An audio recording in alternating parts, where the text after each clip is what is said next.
all you multi-talented, multitasking, multi-everything people out there. Take it away. Find your glory, write your story, fearless feet will carry you. Time you own it, take your moment, be a fire burning through. Hustling from night until morning, grinding it out, it won't be long. Feel your power, it's your hour, you inspire, you are strong. Enjoy your Zoa. No applause? You're all fired.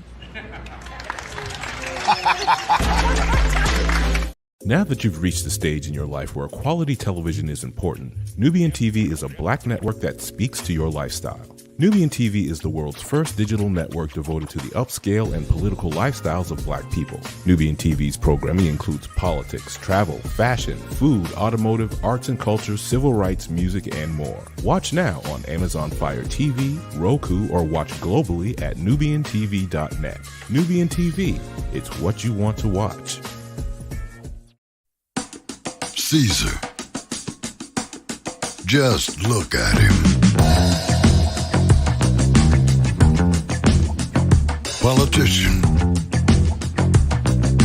general, author, ruler, man.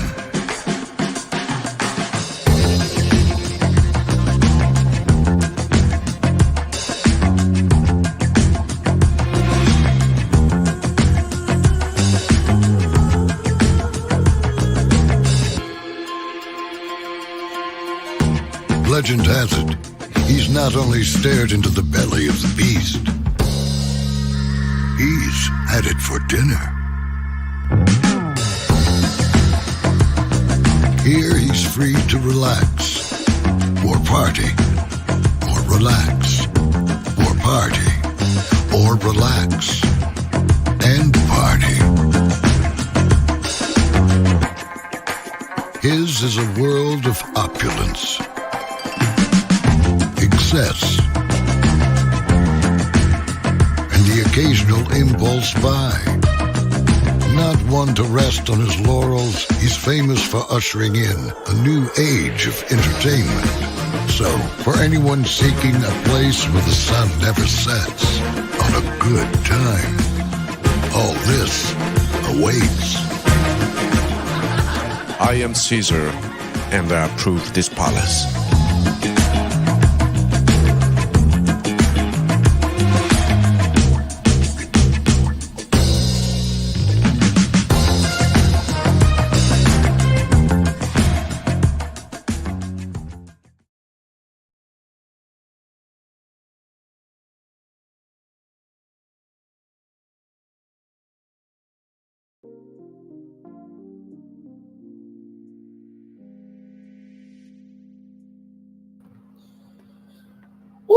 Well, hello to you, and you. Welcome into another edition of Brainley's Virtual Tour Live. Glad to have all of you here. We do have a lot to get to tonight. Beyonce is in her joy. We'll talk about it. Katt Williams is stumping to the stage once again. Tell you how. Dwayne The Rock Johnson had another dream. I'll tell you what that dream was. Cheslie Kryst, who was a former Miss America. The way she passed away was very tragic.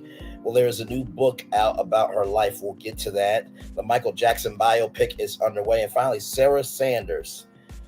Ooh, Arkansas is not liking her. I'm happy about it. Higher is waiting, low is available. But either way, we are live on tour.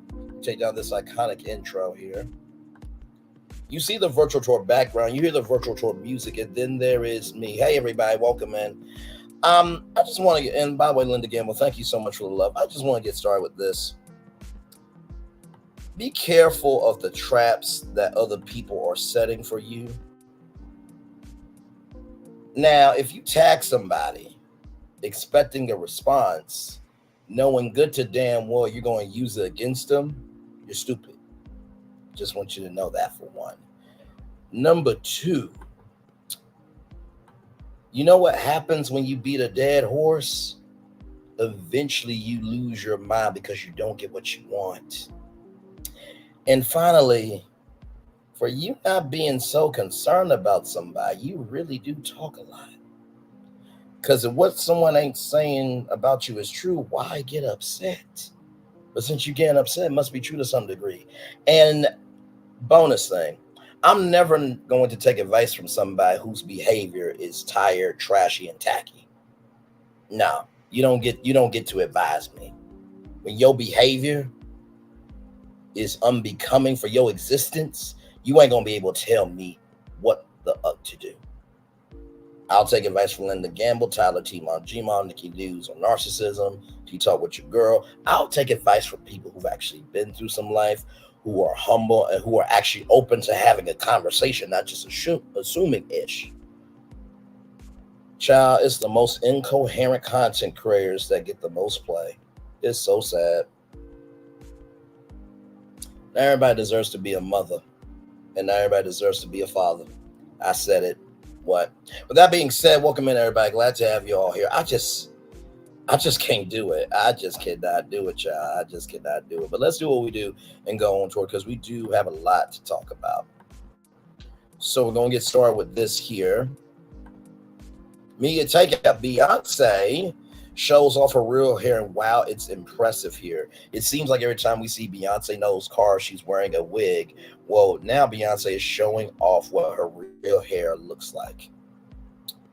Beyonce created a bunch of pop-up Creed stylist shops all around the country, and over the weekend she visited one shop and got a hair treatment. Beyonce showed her natural hair, which is long, thick, and very healthy. We have to admit we're a bit jealous. So this is the video here. We're going to see that in just a minute. It says here, it's been such a special experience seeing all of your Creed wash day rituals all over my timeline. So I had to join in with something I had in the archives. Being disruptive and challenging everything people feel should be the process has always been exciting to me. My hair and my music seem to do a lot of that over the years. Maintained 25 years of blonde on natural hair through all the experimenting I do. It's played a huge part in developing Sacred's products.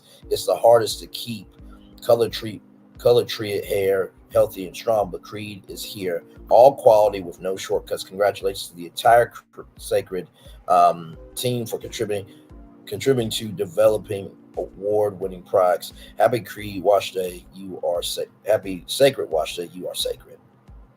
So there she is there. So we actually are going to watch her hair day here. Shout out to the Shade Room for that there. Okay, let's share this tab. And here we go. The stigma and misconception is that people that wear wigs don't have long and healthy hair. That's some bull, because it ain't nobody business. I'll get back to my hair. I like to blow dry my hair on medium heat because I try to stay away from as much heat as possible, and using the old school press and comb. The stigma and misconception is that I've chosen color over perms or relaxers. All natural, you know his favorite hashtag. I've been using these products and my hair has never grown so long, never been so moisturized. I've chosen color. And I'm very grateful for those who have allowed the products to speak for themselves. And we are building the community that I've dreamt about. I'm proud of the ingredients. I'm proud of the way it's making people feel. I'm proud that it's not one dimensional. And I'm very grateful, and that is for multiple textures. I'm very, very grateful for all of the support, and I'm very thankful to you guys. And I just ask that you continue to share your experiences with this brand. She did that. That was absolutely beautiful. Hey, Michelle H. Stuff, welcome in. She absolutely did that. And, listen, wash day in the Black community is sacred. Whether you are a woman and you are washing your hair, or if you are a little boy and you are in that sink with your mom washing your hair, and you're trying to not cry because she's tugging on everything else. Wash day is sacred in the Black community. So shout out to Beyonce for doing that. Congratulations on Sacred. We covered Sacred here on Virtual Tour Live, and it was amazing to see Beyonce launched this dream. And a lot of people don't know that Beyonce actually worked out for her mother's hair salon in, Houston, Texas. So it's the history we don't know, right? So you have that, and then Beyonce is gearing to drop Call Me Country documentary. This comes to us from rollingout.com. Queen Bey will shine a light on Black people in country music as well as the history of Black arts in Nashville. Beyonce is fully in her country era, and she isn't releasing the reins anytime soon, it seems. Up next, for the 32-time Grammy Award-winning artist, is the upcoming documentary Call Me Country, Beyonce and Nashville Renaissance, produced by CNN Flash Docs. The project will provide a look at the impact of high-profile acts like Beyonce and Lil Nas X on the contemporary country music scene and how their contributions connect to the history of Black arts in Nashville, according to a press release. Within the documentary, viewers will also see and hear the thoughts of a number of country music experts, including the co-directors of the Black Opry, Holly G and Tanner D, as well as renowned artists in the genre such as Aaron Vance, the brothers Osborne, Danita, Reese Palmer, Rihanna Giddens, who also played banjo on the hit Texas Hold'em.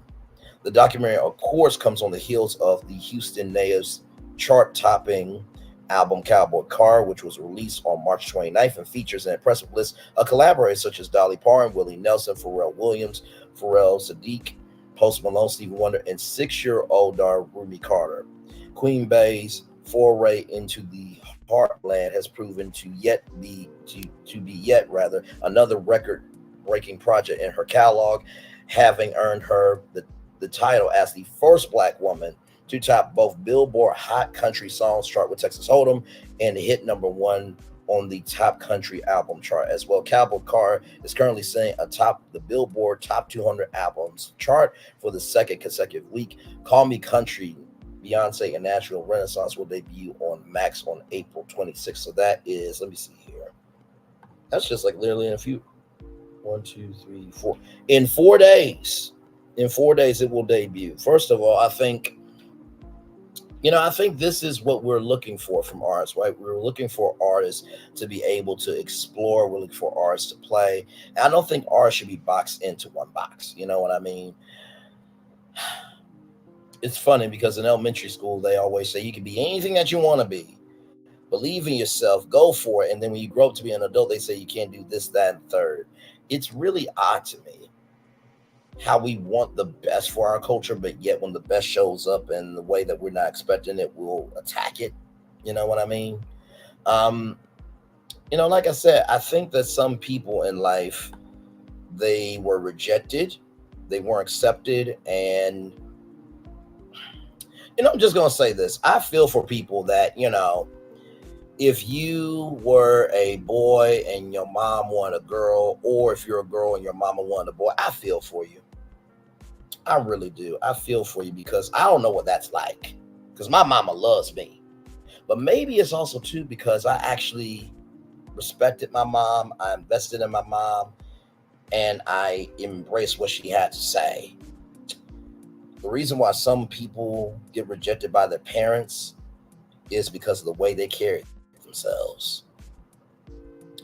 I think Beyonce has risen through the ashes because she has understood that her history is not her destiny. And for some people, when they see somebody who is successful, when they see somebody who is doing what they will never have the capacity, capability, comprehension of brain cells form a brain to do, it gets, hey, G Squad, good to see you. Content creator, by the way, y'all support G Squad 68. When they don't have the capacity, capability, comprehension of brain cells to form a brain, or when they know that they have reached their peak of their life, they will hate because they can't love. And I said this to somebody one time. I said, why are you giving so much energy to somebody at their ending when you're at your beginning? Because I believe 50 is closer to the door than 29. Some of y'all, not all y'all, but some of y'all who are sitting on YouTube, talking this, that, and the third, some of y'all need to go get mentally checked. Some of y'all are one floor away from the 13th floor, and it's not a good look. It's not a good look. Oh my Lord. But shout out to Beyonce though. Shout out to Beyonce. I'm glad that Mama Tina actually loves Beyonce and Beyonce loves her mama. I don't think Miss Tina actually wanted. I don't think Mama Tina said that I wanted a boy, not my daughter. This gotta be a nice feeling to be wanted by your mama, huh? Anyway, let's roll on, y'all. So, with that being said, Katt Williams. Katt Williams is stepping back to the stage. Katt Williams comedy special to stream live on Netflix from Inglewood. Netflix revealed Katt Williams' upcoming comedy special, Woke Folk, will stream live on the platform next month. The show will take place at Inglewood's YouTube Theater as a part of Netflix is a Joke Fest. The streaming giant made the announcement in a post to Instagram on Friday. Katt Williams is going live on Netflix. Hang on, let me go back. Katt Williams is going live on Netflix. What could possibly happen? Caption reads, the show's announcement comes months after Williams' viral interview with Shannon Sharpe on his Club Shay Shay podcast. In the two-part episode, the Friday after Next Star, didn't hold back when he slammed big names in Hollywood. He made fiery comments about Cedric the Entertainer, Michael Blackson, Kevin Hart, Steve Harvey, Ricky Smiley, Diddy, Jonathan Majors, Ludacris, Taraji P. Henson, Tyler Perry, and more. Katt Williams' Woke Folk will stream live on May 4th at 7 p.m. Pacific time. So let's see what time that is.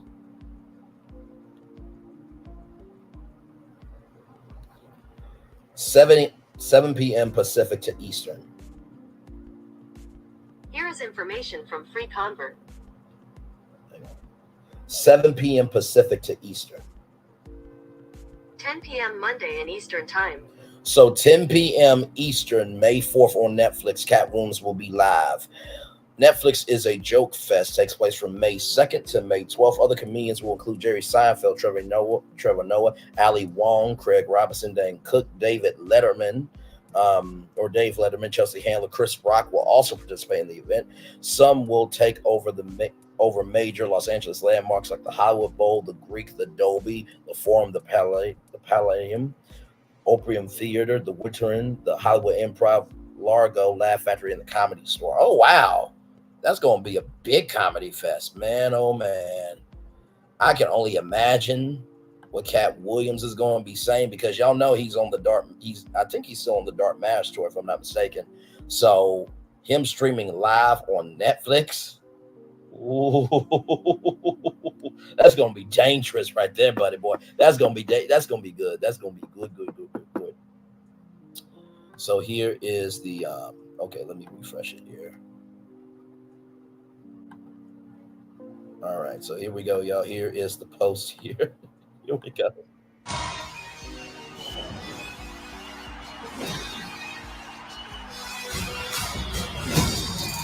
Give it up for Katt Williams!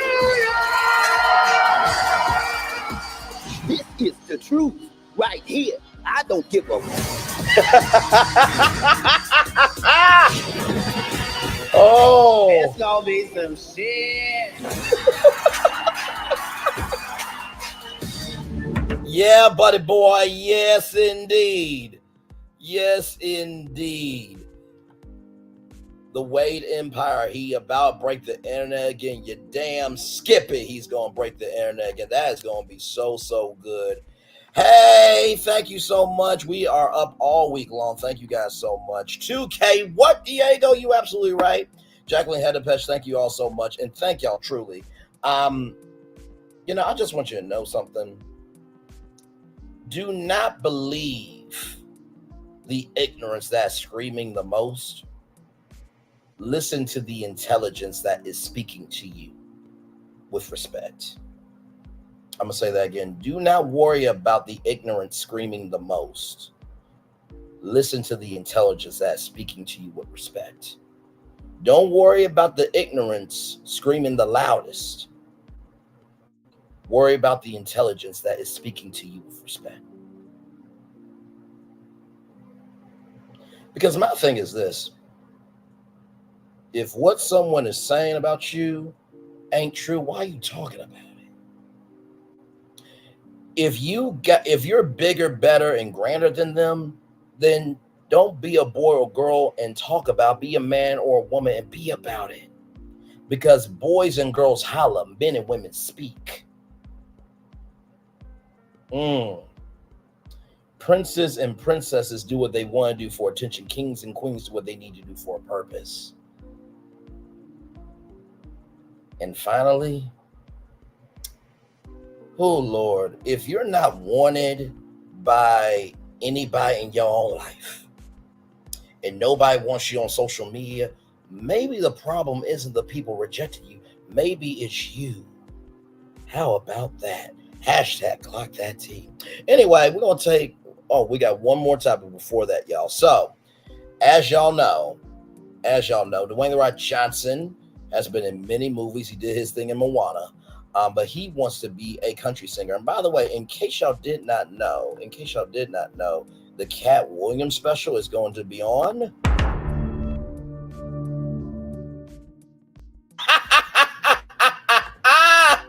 I love our damn show. I love our damn show. I love it. I love our damn show. I swear I spend majority of the time telling my students this, how you spend all that energy on people you don't like and who don't like you. That part, because guess what? In real life, you will not match my energy. You would not. It is sad, once again, when your own mama don't want you. It's really sad. It's sad when a 29-year-old can mentally whoop your ass with his mouth on live. Speaking about 6 topics live. Not taped. Nothing wrong with taping stuff if I got somewhere to be, or, if I happen to get on TV and virtual tour live is taped from time to time, okay. But they know my take is still going to be live, uncut, unscripted, to the ground. But it is so interesting that in your 50s, you behaving like a child, and a 29-year-old is behaving in your age. Ooh, my Lord. And you know what? And you know that sound is from House of Cards. So funny, crazy Kevin Spacey reminds us each holiday video that he's Frank. He's like, if I wanted to make a crime, I would have committed a crime. But you know what crime really grinds my gears? The crime of not being respected. That's what Kevin Spacey does in those holiday videos, my Lord. All right, y'all, more Virtual Tour Live coming at you right from the space right here and right now. Dwayne The Rock Johnson used to dream of being a country music singer. The actor says his late father introduced him to the genre. Dwayne The Rock Johnson used to dream of becoming a country music singer. The Hollywood star has carved out solid careers as an actor, businessman, WWE legend. You remember that his late father, Rocky Johnson, who was a professional wrestler himself and passed away in 2020 at 75 years old, introduced him to the Southern genre. By the time I was 8 years old, I could sing every Hank Jr. song, a lot of Hank Sr. songs, Merrill Haggard songs, Johnny Paycheck, Johnson recalled. I was in Nashville when I was 15 years old. We had no money. I was living in a motel and had the bright idea that I could become a country star, he said. I went down Broad Street and started hanging out in these honky-tonks. I tried to get into Tootsie's famous Orchid Lounge, Johnson continued. Country music connects me with my dad. I miss my dad. I lost him unexpectedly in 2020. It was a way that we bonded. My dad was a professional wrestler before the bright lights of the WWE.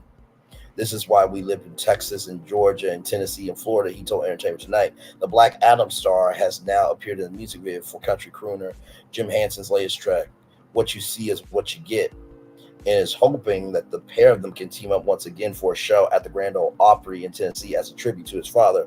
If there's a moment where we're on stage at the Opry, it's going to be so much more than a song. It's a brotherhood. It represents a father-son relationship too, Johnson said. I'm going to call it here. When we make our Opry debut together, it will just be called A Night for Rocky, he added. Well, I mean, nothing wrong with it. I mean, Beyonce did Cowboy Carter. Nothing wrong with it. I think that, did y'all not see Moana? What can you say except you're welcome, and thank you. Because Biatch, you look horrible tonight. That was the Vicky Guerrero in the WWE, in case you don't know the context there. But, listen, I think anything is possible. There's a song from Snoop Dogg and Eddie Murphy called Red Light, Stop Right There Where You Are. There where you are, the people we go higher and higher and higher we go. So like that's a fire song. If y'all have not heard Red Light by listen Moana, it's a vibe. I gotta give it. But no, if y'all have not listened to Red Light by Snoop Lion and Eddie Murphy, listen to that song. It's a fire jam. So we're gonna take a little commercial break. And when we come back, we're going to talk about the beautiful Cheslie Kryst, who is no longer here. Sadly, she threw herself off of a building. It was quite sad the way it happened. That's the way it happened, but that's not my because I don't like to trick. And then, of course, that's biopic. Wait till y'all see Neverland Ranch. It looks good. And Sarah Huckabee Sanders, the state does not like you. I'm just using factual information. We'll be back after this. Like, comment, share, and subscribe. We are live on tour. Roll. I finally did it. Popeye's new chicken sandwich. I've been trying to make the perfect chicken sandwich forever. How does that make you feel? You know me. It had to be just right. Finding a bun as good as my chicken was not easy. I mean, I did it, obviously. I think we've made a lot of progress here. I feel great. Good talk. I'm proud of you. My new chicken sandwich is buttermilk battered and served on toasted brioche. Try it in spicy or classic. Love that chicken from Popeyes. Things have been a little quiet around here. We've missed the fun. We've missed the excitement. We've missed the entertainment. We've missed the nightlife. But most of all, we've missed you. We're getting ready. Caesar's Rewards. We can't wait to welcome you back.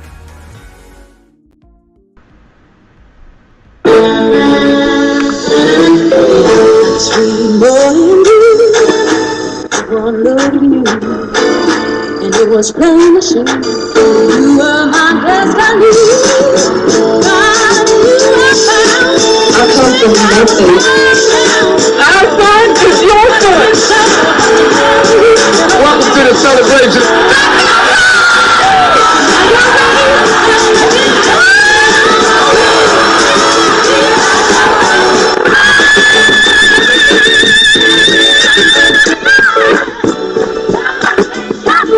We all we got.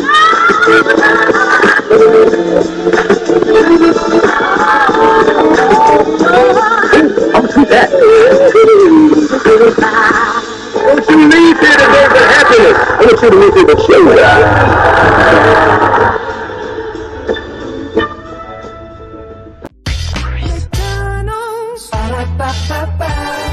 I'm loving it. I'm loving y'all right back. Welcome back into Brainley's virtual tour live. Glad to have all of you here. Like, comment, share, and subscribe, and glad to have all of you here. We start off the top of the show with Beyonce talking about Sacred. She had a whole wash day and showed us her real hair. It actually looks really good.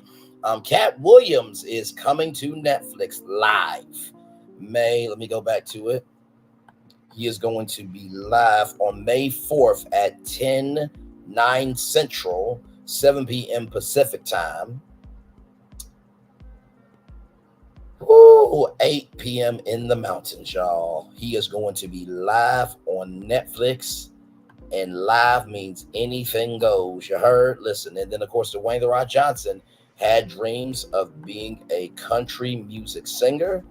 Listen, a lot going on in the world today. More virtual tour live coming at you right from the space right here and right now. Let me bring this up here, and here we go. Like, I wrote a book. There are words on this page. my words that I wrote, my thoughts and like what happened and my account of important events in my life. That is former Miss USA Cheslie Kryst sharing her excitement about writing her first book, the finished manuscript shortly before she died by suicide back in 2022. She was 30 years old. Her family says that she battled severe depression for years, and now her mother, April Simpkins, is honoring her daughter's wish in publishing that book. It is called By the Time You Read This, The Space Between Cheslie's Smile and What a Smile and Mental Illness. April Simpkins joins us first on CBS Mornings. We're very glad you're here, Thank April. you. I just needed a minute when I saw that, because that is how I remember her. Nate, of course, worked with her at Extra. That is how I remember her. And you said you're wearing Cheslie's suit, Cheslie's shoes, and her necklace because it makes you feel close to her. Yes, it absolutely does. And it was important to you to honor her wish to publish the book, because I'm wondering, for so many of us who thought we knew her, I'd had lunch with her many times. She was such a firecracker, just such a joy, a sparkle. So I was totally caught off guard. I didn't know that she had suffered from severe depression. You said she would never want people to know that about her. And now you're telling her story now to let us know there's so much more behind the smile. Absolutely. Even in the book, when you read through it and hear her thoughts, yes, you see it. And that was a Cheslie that people who were very, very close to her, when she felt safe being vulnerable, you would see that part of her. But that was something that she chose not to share outwardly or talk about. And that's why it was so important to me to see this book come to fruition for those people who don't talk about it, who don't want to discuss it publicly, but are feeling the exact same way. Yeah. We all live in our own duality. And she was everything. Yeah. Gail said it. She one of the most talented, beautiful, sincere people that I've ever met. But behind closed doors, there were these struggles. I know you just talked about it and touched on it a little bit, but what is your advice for people who might be struggling with that duality and they don't know how to communicate the other side of them to the people that are close? So, it's important, especially if you're living in that duality, thank you for that word, for people to have moments of authenticity. And that's why it's imperative to have a support group. Yeah. Someone who you can take that mask off with and talk truthfully about how you're feeling. Yeah. Whether that's your good friend, your counselor, family member, clergy, whoever that is for you, you need that person who really can meet you where you are so that you don't have to constantly wear that mask. Cheslie, despite everything, she suffered from severe depression and said she felt like an imposter many times in her life. Yes. And no matter what anybody could say to her, she just couldn't shake that feeling. Yes. There were many times when I would talk to Cheslie, I would see her do something on television, and she's just a ball of light. Yes. And I was doing well on her job. Very well. And I would say to her, that was so great. How did you feel about it? And she would just pause and she'd say, it was okay. Yeah. Because she would recount every single thing in her mind, or she would talk about that one little thing that she didn't get quite right. She could not shake that. But April, we should make it clear that you and Cheslie, she told me many times, my mom is my best friend. She had tried to take her life before and was unsuccessful. And this time she made sure that there was no room for error. And she left a note behind, which you include in the book. Yes. Can I read part of it? Yes. Is it all right? Yes. She says to you, I wish I could stay with you, but I cannot bear the crushing weight of persistent sadness, hopelessness, and loneliness any longer. I no longer feel like I have a purpose in life. There are not enough words in the world to describe my love and appreciation for you. People should know you are the best mom in the world. That had to be a tremendous help to you. Absolutely. Every word in that text message, I felt it. It felt like she really was, even in death, comforting me and telling me how much she still loves me, cares about me, and how much I meant to her. And I carry those words with me constantly. And you don't feel blame or guilt? No. After Cheslie's, after Cheslie's first attempt, I prayed that prayer every person in that position prays.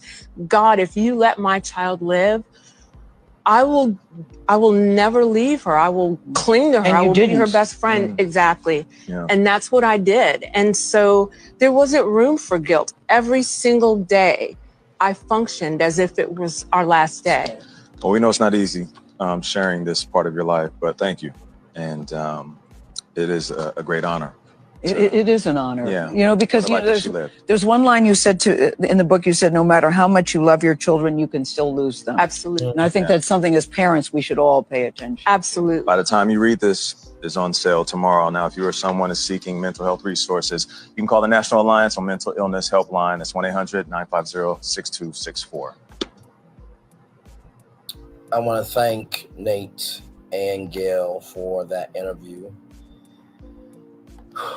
And that phone number right there, ladies and gentlemen, is the NAMI Helpline, National Alliance on Mental Illness. That's 1-800-950-6264. That's 1-800-950-6264. That's 1-800-950-6264. Or you can text the NAMI Helpline, HELPLINE, to 62640. That is Helpline, HELPLINE, to 62640. That is Helpline, HELPLINE, to 62640. Or text Helpline to 62640.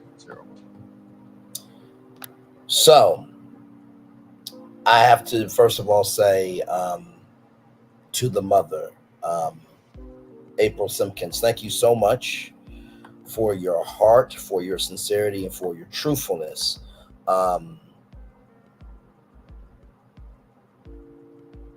In that interview, I mean, imagine your daughter is no longer here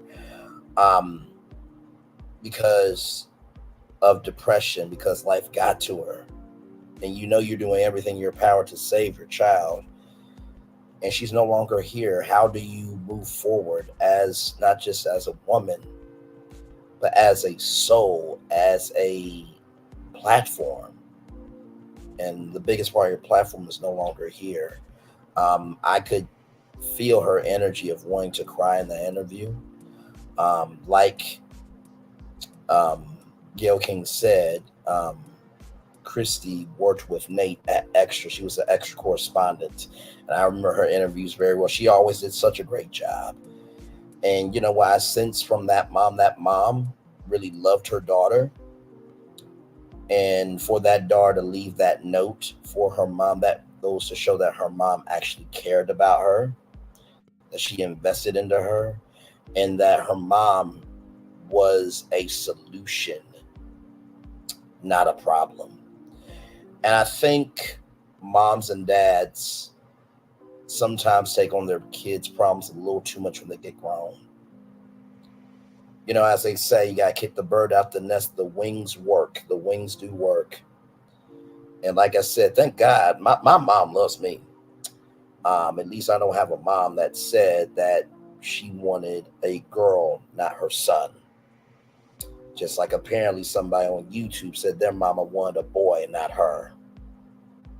Ooh, you want to be big mad at other people for calling you out, but yet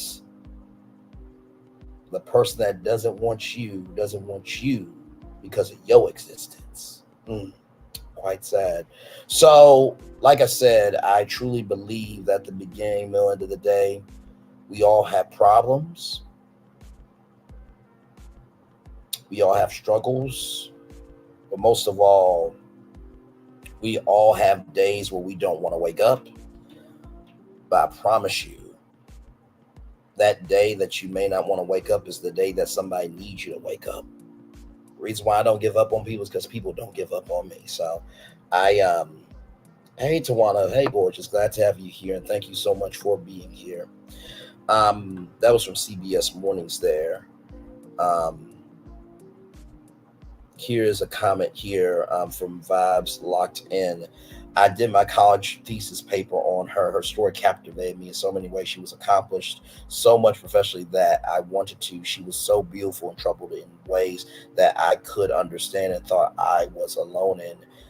Me and her share moms who have the same name, and we are both their only child. Every time I thought about ending my life after she chose to keep hers, I kept in mind her mother just as much as mine. I'll never forget you. I've never met you. Your story stars my heart. Rest well, my love. See, that's what happens when you're positive. That's what happens when you do the work on you.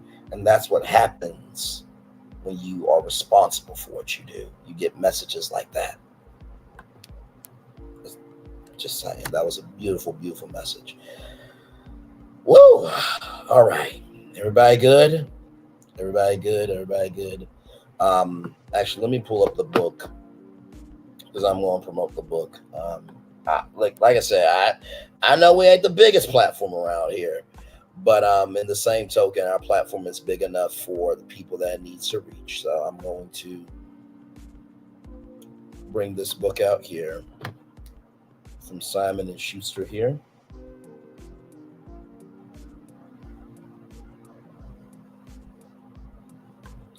Here it is here. By the time you read this, it's the story of former Miss USA Cheslie Kryst, who was about to publish before her tragic suicide. Her mother, April, wraps up the narrative by exploring the mental illness and depression that took Laura's life. Text by this is the story of Cheslie Kryst, a former Miss USA. The world awoke on the morning of January 3rd, 2022. Many were shocked about the death of former Miss USA Cheslie Kryst. For most people, the news was unfathomable of how could a young woman in the prime of her life, a pageant queen, accomplished attorney, extra correspondent, and tireless advocate for charity organizations have been lost to the world so suddenly. By the time you read this, shares the manuscript Cheslie wrote before her passing. Her story in her own words, from the highest of highs of passing 2 bar exams, winning Miss USA, and beginning an exciting career as an entertainment journalist, to the lowest of lows of heartbreak, betrayal, and persistent depression. When Chelsea's mother, April Simpkins, picks up the narrative, she shares for the first time what she experienced in the aftermath of Chelsea's suicide. When faced with such a devastating loss, how does a mother find a way to carry on? Whether you are someone who struggles to maintain your mental health or you love someone who does, this book will share insight into a reality that impacts thousands of families every year, as well as provide hope for those who are left behind. Net proceeds from the book will be used to support the Cheslie C. Kryst Foundation, which is being founded in Chelsea's honor. So I will drop the link to the book if you guys want to purchase it. Like I said, shout out to Cheslie Kryst, rest in joy, beloved, and to her mother, April Simpkins, and to her family, to her friends. Much love to you, and thank you for being so loving, kind, and gracious to share her with the world. She is a beautiful soul. Whoa! See, this is what happens when you really do care. And by the way, I just want to say this. If you're going to talk about somebody, just recognize the person you talk about, they're in control of their soul. They can determine, create, and distribute the inventory out of their soul for it to be seen by everybody. So your receipts come back null and void. Like I said, ignorant cockroaches, they do not like intelligence as raid. They don't, and they lose their minds every fucking time. Oh, Lord. Anyway, let's roll on, y'all. Let's roll on. Shout out to that beautiful sister right there. All right. More Virtual Tour Live coming at you right from this space right here and right now. Michael Jackson, Neverland Ranch restored. Cameras roll for biopic. That's right. Let me pull up the video here for you guys. And that story got to me, man. It really, really did get to me. This is the beginning of the battle. Stallone. As soon as I saw him, it was like bang. The epic rivalry that drove them to stardom. He punched. Yes, he did. TMZ presents Arlen's Live, Rivals, Friends, Icons, Tuesday at 8, 7 Central on Fox.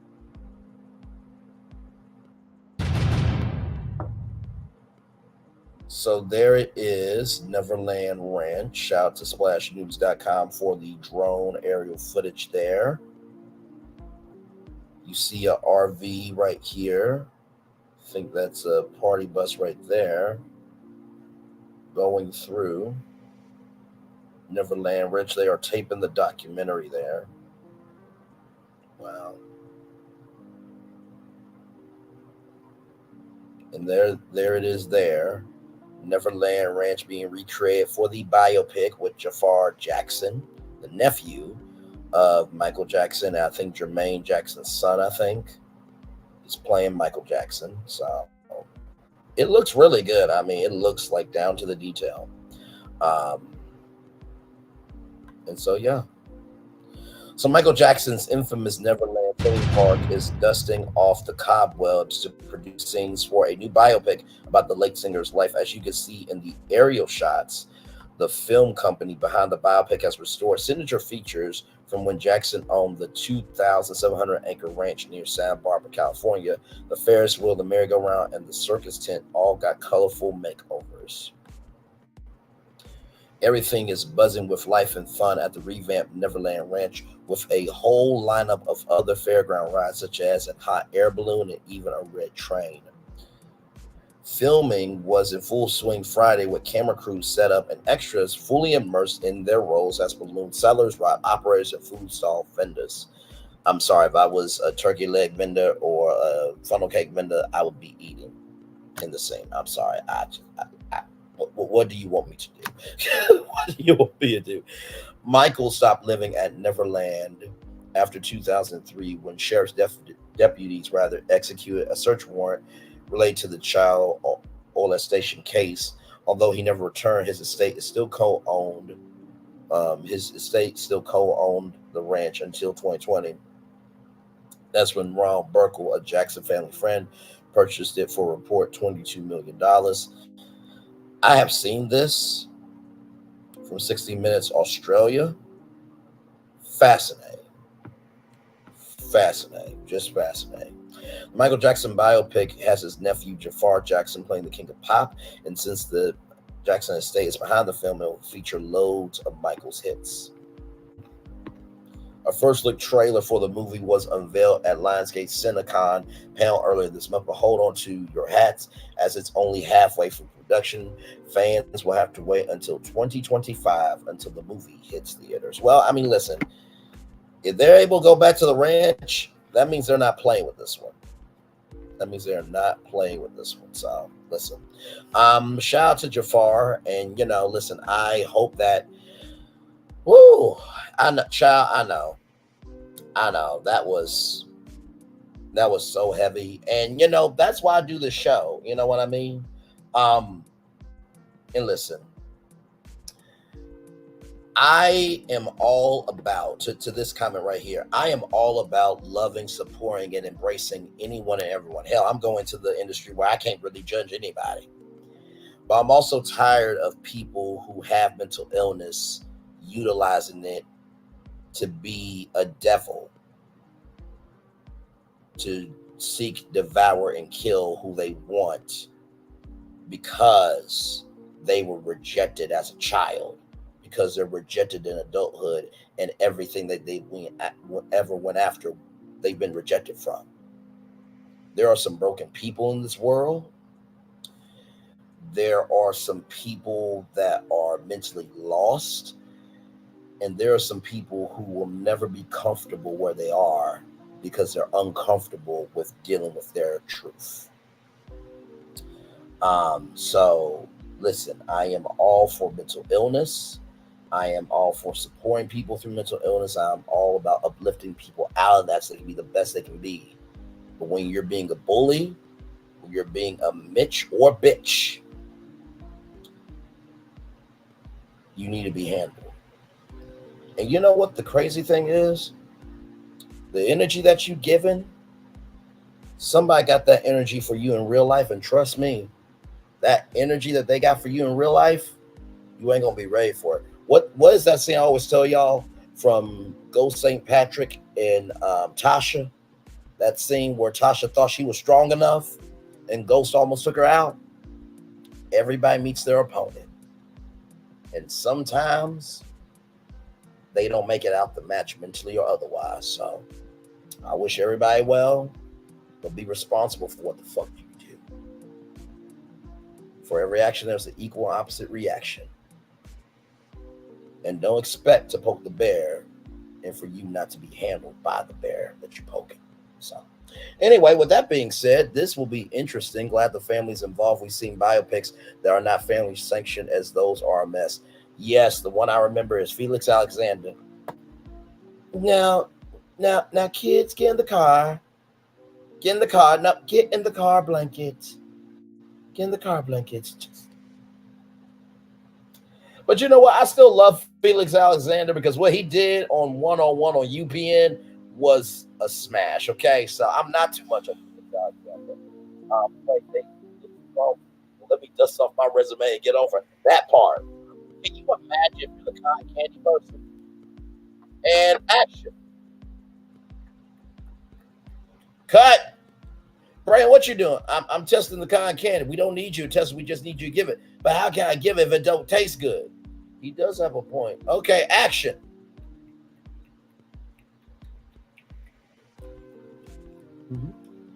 It's good cotton candy. Want some? Here you go.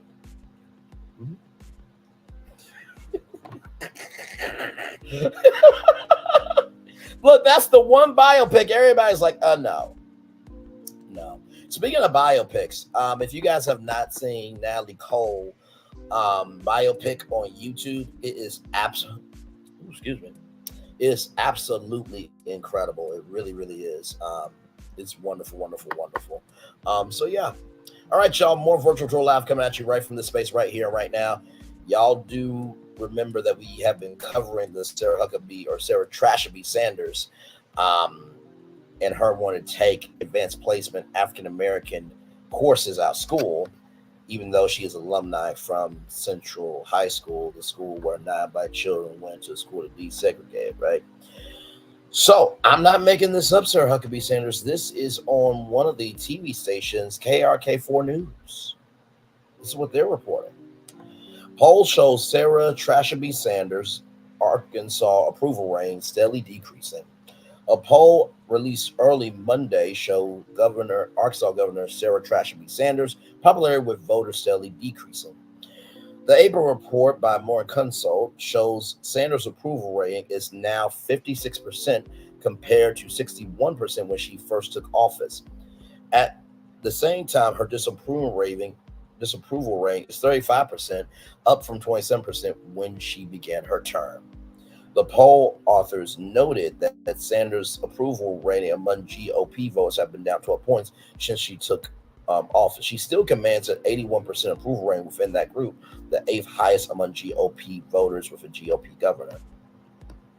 Among Democrats, Sanders holds a 30% approval and 65% disapproval, while among independents, she holds a 41% approval and 43% disapproval. With independents, January was the first time since she had fallen below 50% approval rating with that group. According to the Morning Consult, the poll surveyed 2,567 registered voters in April to arrive at its figures. A survey of United States Senate office holders by Morning Consult found Senator John Boozman, Republican Arkansas, for 49% approval rate, and 31% disapproval, while Senator Tom Cotton, Republican Arkansas, 51% approval, 33% disapproval. The Morning Consult used at least 621 registered voters from each state in order to determine attitudes towards senators. Well, I mean, listen, I'm not surprised. I mean, when you support somebody that did what they did, to the country, I mean, how can you support that as a governor? I'm not doing this with you. Sarah Huckabee Panders was and still is alive. May the odds never be in her favor again. Arkansas was probably already on struggle street. Yeah, sadly it is. We kind of are the lowest in education, this, that, and the third. But I don't give up on my state because, for one, we have the first general manager over the Arkansas State Fairgrounds. She's a Black woman, so There is good in Arkansas. It's just this is a really bad stain on Arkansas. Now, of course, Mike Huckabee, because he cares about his daughter, he's going to go on his little trashy ass show on TBN that nobody watches and be like, these liberals are talking about my daughter, her approval rating instead of decreasing. Well, sir, it's public knowledge that her rating is decreasing. No one's dragging her. If we're dragging her because of a publicly known fact. You know what I mean? So I just, oh man, I want the best for my state. But here's the thing: sometimes wanting the best for your state really means saying what needs to be said. And I sincerely do not get how people can just say anything and feel like no one has the right to respond back. I really don't get, like, if you don't like somebody, don't talk about it. Now, of course, I know what some of you are saying. Well, Braylon, you talk about anyone and everyone. That is true. But let me give you the caveat to that. Anyone and everyone that I talk about is within the context of a story. So I can't help if somebody's being stupid. I just talk about what y'all are talking about. That's it. You know what I mean? Number two, never listen to advice from somebody that never gave a damn about you in the first place.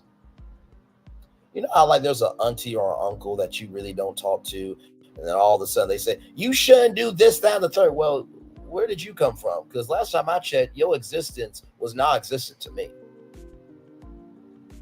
And worry about people who attack you while trying to love you. If someone really wants to love you, their actions will speak louder than their words. If somebody wanted to say, hey, Braylon, I don't think you should say this or that, what you do is you contact that person. You don't go live on YouTube like a raging lunatic waste of a life just to have content. You have a conversation. But then again, if your own family doesn't want to have conversations with you, oh, Lord Jesus. I mean, like I said, if your own family doesn't want to have conversation with you because you probably didn't have the faculties to have conversations with them, how can you have conversations with a whole stranger that you don't care about? See, people will have conversations with people just to test you. Like I said, sometimes some things are traps. What determines if it's a trap or not is if you fall into it. Be careful what people are doing out here, because not everybody's in your corner. You know, everybody says pray for you. Don't have everybody pray for you, because some people are praying for your downfall. Real talk. I mean that. Some people are literally praying for your downfall. If somebody's saying, oh, you know what, you shouldn't do this, this, and that, I just want this and that. No, if you want something, there's a way to ask for it. It's not just what you say, it's how you say it. So if you want an apology, but your behavior is behavior that is not becoming of having an apology, you don't get an apology. I'm sorry. Like, listen, my mom and dad has always taught me to respect my elders. But as I've grown up, I realize not every elder deserves to be respected. Oh, Lord. Man, like I said, at least my mama loves me. At least she didn't say that I wanted someone else instead of me. But I think that was because I actually respected my mom. I love my mom, and I invested in her, and she invested in me. Shocking. Anyway, child, just look, pray for the children that come from broken homes, because those children, I believe like this, children deserve to have parents. They do, because every kid needs a guide. But you know why you pray for the children from broken homes? Because at least the reason why you need to pray for children from broken homes is because that example that they have of what not to be, hopefully that example is strong enough to know what they can become. Amen. Paul Guckabee is just a goofy. How do you steal from the poorest state in America to go party in Paris? Girl, you are Kanye and Jay-Z. I can't with the Electron Gate. Right, she spent $19,000 of the state's money for Electron. And then she threw a whole party for the Razorbacks using government money. When she showed up to the Razorback game, everybody booed her. I can't do it. That's why I'm saying, like, really? I can't do it. I can't do it. I'm going to turn on my camera now because I've done the whole show for over an hour. Oh, Lord, I can't do it. I just simply can't do it. We did that in just an hour, y'all. How about that? How about that? So I'm going to drop the link if you guys want to come on up.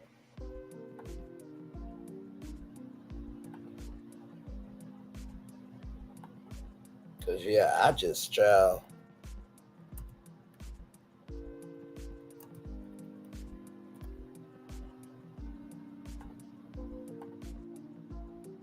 Like I said, I don't like bullies. I don't like people thinking that they're better than anybody. I certainly cannot stand when you're telling everyone else what to do, but yet you won't be accountable for your own bullshit. I can't do it. I simply won't and never will. I can't do it. The link is pinned if y'all want to come up. I can't. You don't tell other people what to do, but yet you won't be responsible for what you do. Okay, child. Okay.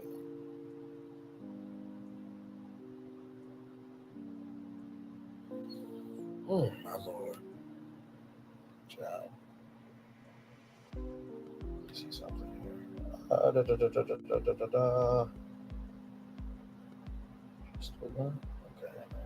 Like that there. Welcome new subscribers in free. There we go. I just liked your video there.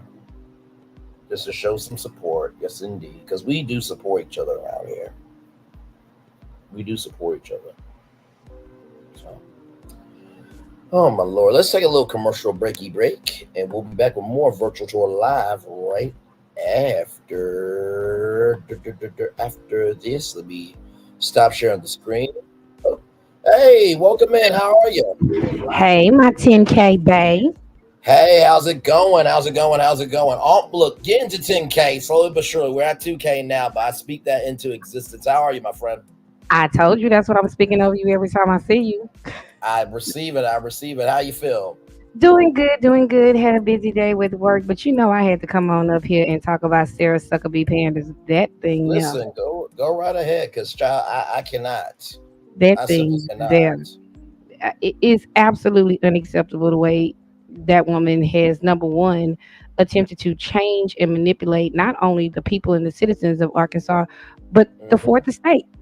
Think about the laws that people may not notice in the South. You know, we cover these southern streets down here as poor country folk down here in the deltas and the rivers and the bayous and the swamps and stuff. But the people may not know that she actually went to the state legislature and asked them to change the way the laws in Arkansas work so that for your request, that means for journalists to be able to go and access information that your tax dollars are paying for.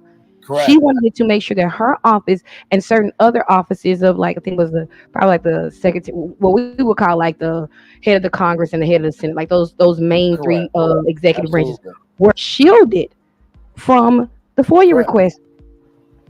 And in the lectern gate, which y'all, this is, if you have not followed this story, I hate that they call it lectern gate because it really is public theft of funds. We have got to stop giving crimes cute names. Right. No, you're absolutely right. And not to mention, too, she wanted to change the pronouns of he, him, and all that type of stuff. I'm like, really? You got kids who need food. You got homelessness. You got education. Like, really? And you want to change, ma'am? Exactly. Like, and you want to change pronouns? I just can't do it. Like I said to my mama, when I do make it in Hollywood and I have anything big in my state, she ain't invited. My mom said, that's the governor of Arkansas. Okay, and what's your point? You my mama. If you want to go hang out with her, go right. Yes, no ribbon cutting. She can't get a piece of the 18-foot cake or a cup of the punch. Okay, That's nothing, it. ma'am. That You is can't it. even hold the big scissors. No, absolutely. And my mom, she's the other side of me, so she wants to be loving, kind, and gracious to everybody. But I'm like, no, mom. Some people deserve what the hell they get. I'm sorry. I'm trying, and I always say to her, I'm trying to get to your level, but I'm not there yet because I don't like. Look, right is right and wrong is wrong to me. I'm always going to stand for that. And my mom said, that goes for you too. I'm like, oh, absolutely. But what we're not Your going mama, to do is is your mama my mama first cousin? Because I swear to God, that's the conversation my mama had with me this morning in the kitchen. So, or is your mom and my mama listen. first? That might be why we kick it. Listen, that part, because I say this to my mom. I'm like, Mom, I am loving, kind, and gracious, but I also don't put up with anything that I don't have to. You know what I mean? And so, truly, to me, you can't. How can I put this? You cannot call everyone else to the carpet, but when it's time for Stanley Steamer to come through, you don't want them naked in your house. So you just want to want to throw trash, this, that, and the third in everyone else's house. And we're taking care of our houses. We're vacuuming and doing what we're supposed to do. But when your shit stinks, or your house with your lies to see and bullshit and your broken mental health diagnosis, because you don't have nothing of value to love on yourself. So you got to hate everybody else because you were born as a piece of shit. And Stanley Steamer knocks at your door because the neighbors are tired of you. Now you want to hide. Now you want to lose your mind. Now you want to get mad at everybody else. No, this is your fucking fault. Be responsible for what the fuck you do. That's it. And that was one of the things that if I ever, like, say, when you make it to Hollywood, I keep telling them something's going to happen and I'm going to end up probably doing something to somebody and I'm about to go sit down somewhere and I'm going to go write all these books that's in my head. And one of the books that when I do finally get time and I'm not raising these children 24 hours a day and in my sleep, the title of the book is going to be Life is Short, but Pain is Forever. Clean up your mess. Come on now, talk about it. That's because a word right there. People, you will be dead and gone, and the foolishness that you caused while you did walk this earth will be bothering your children, which will ultimately turn out to be a problem for your grandchildren and your grandchildren. So much of the foolishness that we see, back to your point about the broken homes, yes, is because there is no institution or structure that diagnoses piss poor parenting. If your liver don't work, I know where to send you. If your kidneys don't work, your heart don't work, you're having a stroke, you can't move, I'm having a stroke, I can't move my arm, I'm having a stroke. We know exactly we have commercials about that. Amen. Yes, we do. But if you are failing at the most fundamental need of a society, that is to transfer information. So now we're going back to our HBCU days of BO, we're going back to our college days. Well, the societal function is to transfer information from one generation to the next, the norms and the culture. That's literally your job. And to make sure they don't die, fundamentally. Correct. If you don't have a foundation, my dad used to always say, those who don't know can't teach. And when you see a lot of these people in these spaces, and you could take either extreme, whether it's, people who saying F all the women or people who saying F all the men. So many of those people are the product of broken experiences. Correct. And unhealed trauma and unaddressed and untreated diagnoses. And then they get access to Wi-Fi. That part. And now you are spewing your pain all over. This is my issue with crime. Crime happens because people are in pain behind their doors and it eventually spills out onto their porch. Correct. And then that's when we find it out in the news. But there was a point to intervene long before they were live at 5 on your TV. Yes. And we didn't because we don't have the infrastructure. We have not invested the money.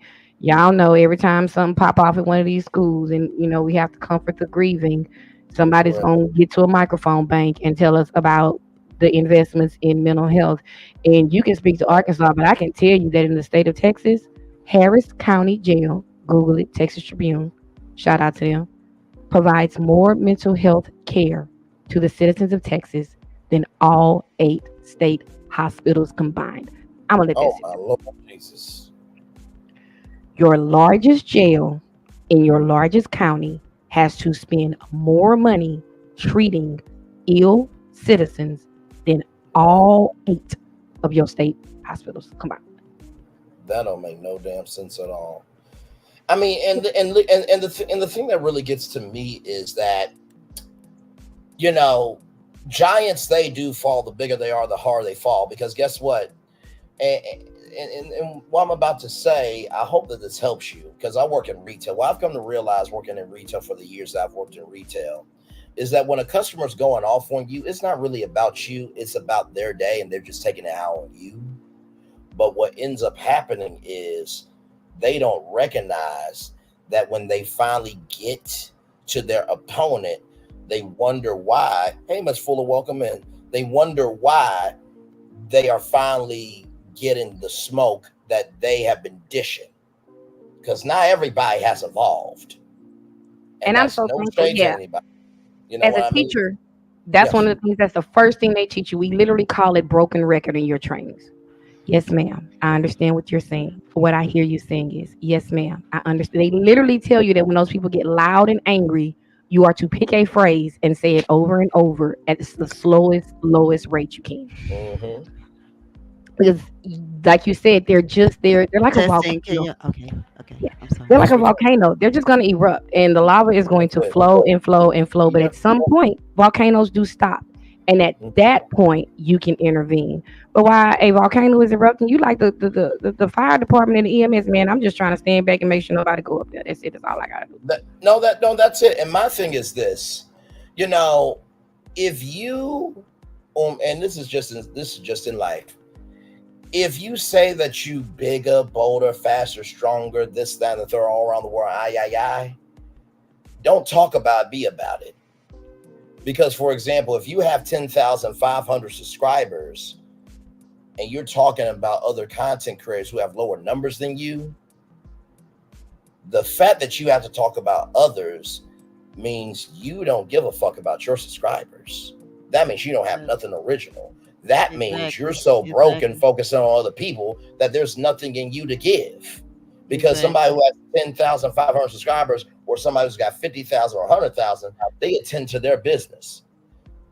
The bigger you are, the more business you should be attending to. So if you bigger, but you attending to smaller, that means you have no fucking business to attend to. I'm sorry. Hey y'all, how y'all doing? Hey, Miss Fuller, welcome in. You know what? I had to come over here and represent for Harris County. I'm out here in H-Town, my doggone self. I'm right here in Houston. But what you said, baby, you better, baby. I'm from. Look, I told you I'm gumbo. I went from the MLK all the way down from that Cullen. Now I'm on this Northeast. I was in the wait, my sister's from Sunnyside. My sister-in-law from Sunnyside out there on Sky. Hold on, wait. Are we back? Baby, I used to be over there. I'm over on the Northeast side. I'm out here by that stead now, baby. I'm out here on the homestead on the Lockwood right now. Baby, I be all over, but you can't tell me about that. You can't tell me about that South. You can't tell me about that South, and then I went from the South to the 4-4, baby. You can't tell me nothing. You can't tell me nothing. Yes, baby. You better know. You better know. I know the sets. I'm all from over. The NAWF. They don't even understand how to say what they say from the M to the MLK. Rest in peace to all our fallen soldiers in the city, because baby, have we lost some people down here. Have we. Anyway, what I was saying, I agree totally with you what you were saying about the Harris County and the situation. But baby, when I'm going through what I'm dealing with my mental situation, it's kind of difficult to try to get the help that I need unless I was behind bars. I say I want to go that route, but still, and it's sad. It's sad. You got to be pretty much locked up to get any type of assistance. You have to almost be in the streets under the bridge to get some type of assistance. Remember, I was telling you about this yesterday, Braylon. It's sad. So this is why when I open up my channel, I'm gonna start in my city first. I'm gonna start when I'm getting everything to do my own nonprofit organization to help out, because it's bad when you have Department of Human Service, the food stamps and all that, and they don't want to help you. They act like it's theirs. So my thing would be, if y'all don't want to help us, then let me create a community where I can help my own community, and without trying to do anything for giving donations to them, because when you donate and you thinking when you in trouble that you're going to be able to get it, they don't give you no type of assistance. You might well tell Jesus, come on up off the cross, come on in here. Right. Because they don't help. I think that has to be up to not just the city but the state as a whole to understand that everybody that lives in the state is in a different state of mind. And I know that, he or she who has not sinned cast the first stone, right? But we also have to care about the stones that are being casted in people's lives. Not everybody's housing situation is the best. Not everybody's kid situation is the best. Not everybody's financial situation is the best. Not everyone's family situation is the best. And so what we have to do is let's look at the issues. And we can understand the issues, then we can understand the person. And I think there is such a brokenness in terms of wanting to be open to understand people that because we don't want to understand people, we have destruction. And the only way construction will ever happen is if we are being about that construction. You think about blueprints. Some blueprints were meant to be thrown away because the dimensions weren't right. But also some blueprints were good enough to stick around and be used as a reference because the foundation was right. So if you want a good foundation, you have to construct a good foundation because your foundation determines if your building stays up or if your building stays down. So. And Ms. Fuller, I want you to think about, I spent 8 years on the east side in Baytown, so that tells you everything about where I was as a mental health worker with kids. I was in a school, but it was my job to specifically own my caseload because they're, these little cadre, little programs they create was for students. So imagine being a provider and a parent is sitting across from you crying, saying they've called the clinic for the third time and they can't get an appointment for 3 months, and yet their kid has been put out of school 5 times in the last 4 weeks. Wow.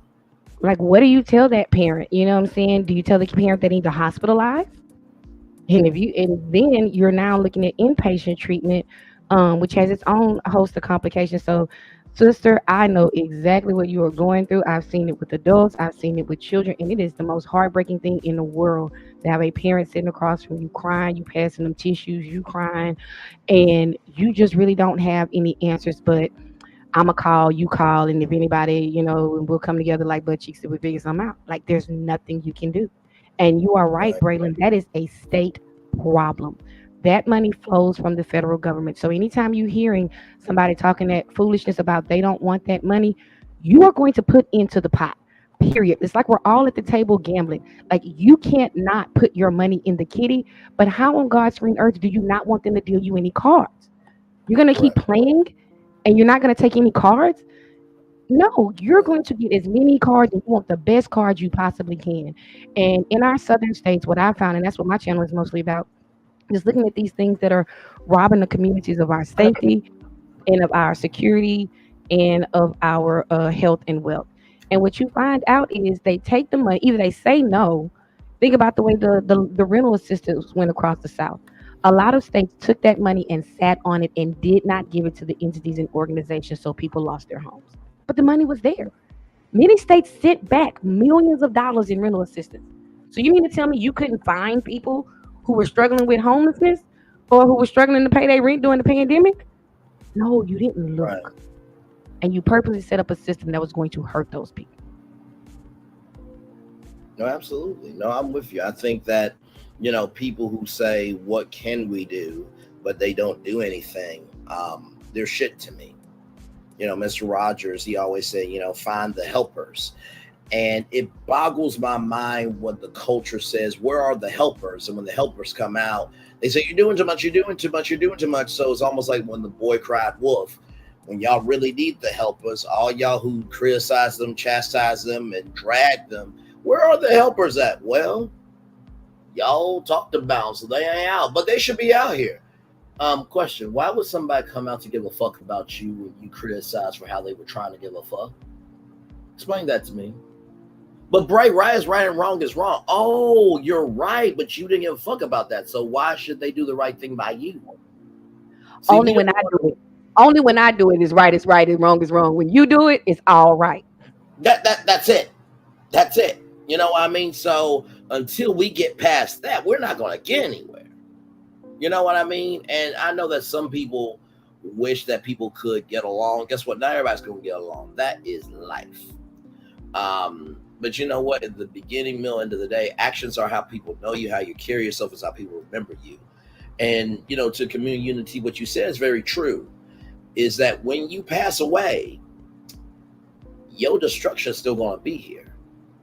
And that destruction can go to your kids and your grandkids. Now, I've already said, listen, if there is somebody that I cannot stand, I will make sure that their child is okay. Because I'm that type of person. Because I believe at some point in time, we have to be bigger than just trivial bullshit. And break the cycle. And break the cycle, absolutely. And guess what? If that person doesn't want that blessing, that says more about them than you. Because a person who really wants a blessing, they'll put their shit aside. But they're holding on to that pain, that strife, and that toxicity for you. That goes to show that they can't accept a blessing from anybody because themselves is a damn curse. And that's what we'll talk about. Yeah, that's that statement of misery, love, company type stuff. Like, if I'm not happy, nobody else gonna happy. But they don't understand. They don't understand that that's not what it's gonna be. Braylon, let me not to get off the subject just for a little bit, just a little tad bit. Good. Let me tell you something I did Friday night.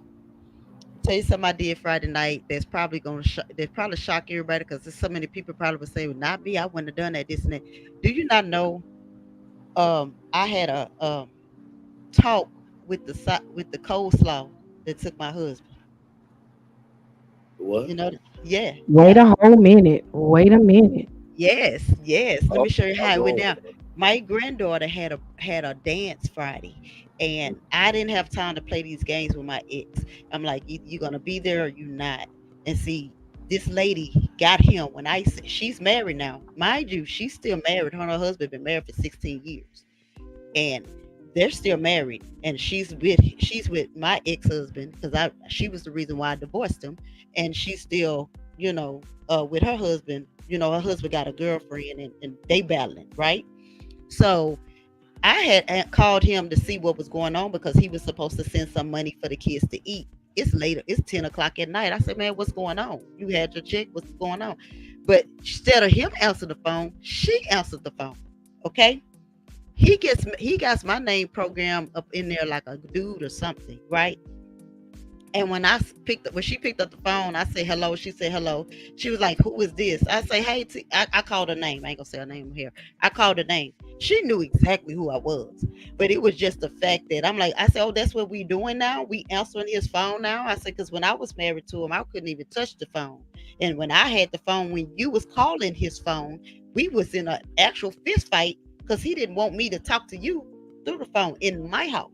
So I say that's the type of relationship y'all on. She was like, "Oh no, it's nothing like that. I just only picked up the phone because my daughter gave me the phone." I said, no ma'am, you pressed." This is sounding like a whole strawberry letter 23 right here. Exactly. I told her, look, Braylon, long story short, I let her know. I say, you're pressed. I say, you troubled in the sense about me. And I say, I'm not even y'all stressed. I'm not even y'all worried. I said, I say, by the grace of God, for some reason, he managed to let me and you have a conversation so that we could fully close this chapter out. I said, I have to just let you know, I have no issue towards you. You the one disrespecting my marriage, not me. And she was talking so much that she kind of let it be known that, I told everybody, her and my husband had been messing around since 2021, and she tried to lie about it.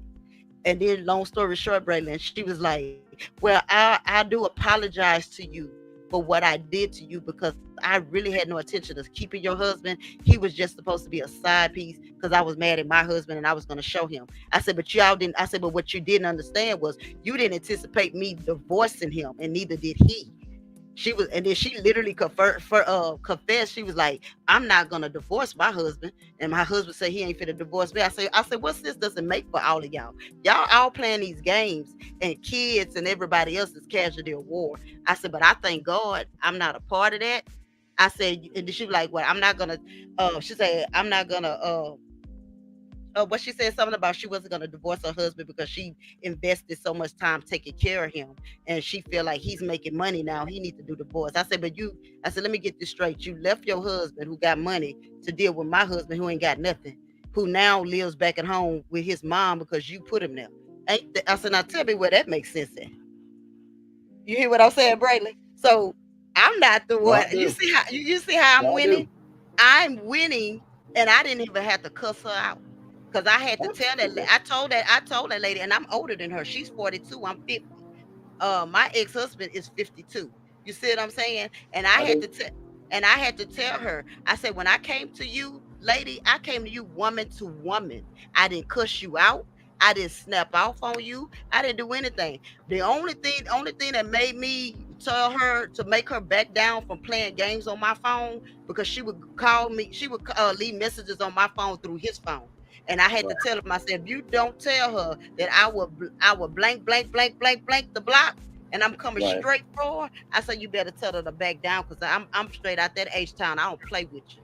You know, that one made her back up off me, because he had to tell her. He was like, my wife, he said, at the time when I was his wife, he said, you better leave her alone, because she is stupid. She will do that. If she says she gonna do it, she gonna do it, and she don't care. So back off her, leave her alone. But see, I told her, I said, I could have done something to you, but it wasn't about you that I was worried about. It was your children. No child should have to grow up without their mom. But Amen. I said, but at the same time, I said, just because I decided not to do harm to you, that doesn't mean the next woman not. I say, so but the games you playing, they're not gonna have a heart like I got, because God had. It took me a while. I say it took me a while. Talk about it. It took me a while to get here, y'all. And I know so many people was like, I had so many folks over here like, beat her down, do this. I said, no, God gonna do that, because God need me to go. I said, now I see what Melanie was talking about. You have to be in silence. Y'all know how hard it is to be quiet when you are getting slammed. You getting slammed in the public. And then you have to sit in the room. Oh yes, ma'am. And you have to sit in the room and cry. I'm in the closet brawling up crying. I'm in the bathroom crying. I'm on flat on my back, say, Lord, please, Braylon, I told you what I was trying to do to myself. You know what I'm saying? All of that was because of that, and my breast cancer. You see what I'm saying? Because I told that lady, I said, I said, when I talked to you and I told you to leave him alone and let it be so I could deal with it. I said, you took this man away from his wife and his kids, even though you knew she was sick. When I was in I was in the hospital 2021 in a coma. You hear me? 5 days later, when I woke up, these fools thought I was still in the coma sleep. I was just listening to him talking to her on the phone. I confirmed that with her. I said the fact that I didn't jive up out that bed, because God wanted me to confirm something and hear something. It's like I told her, I said, he's no good for no woman. He's getting his karma. And I said, you getting your karma. She admit that she is. She said, yeah, because she was like, I got a point to prove. I said, I don't know what that point is, but she got a coleslaw on her hand. You feel what I'm saying? Now she got a coleslaw, but her coleslaw calling her on the phone, playing game, hollering, acting a fool. I say, enjoy. And I will say this, right? You don't want your life to be so hellish where, I'm just going to say, when O.J. Simpson passed away, there were some people that were sad and there were some people that were happy. You don't want to be in that position at all, where somebody hears about your passing. You don't want somebody to say, well, you know what? Listen, I don't wish them any bad, but I don't wish them any good either. And also, too, this is real, because everybody meets their opponent.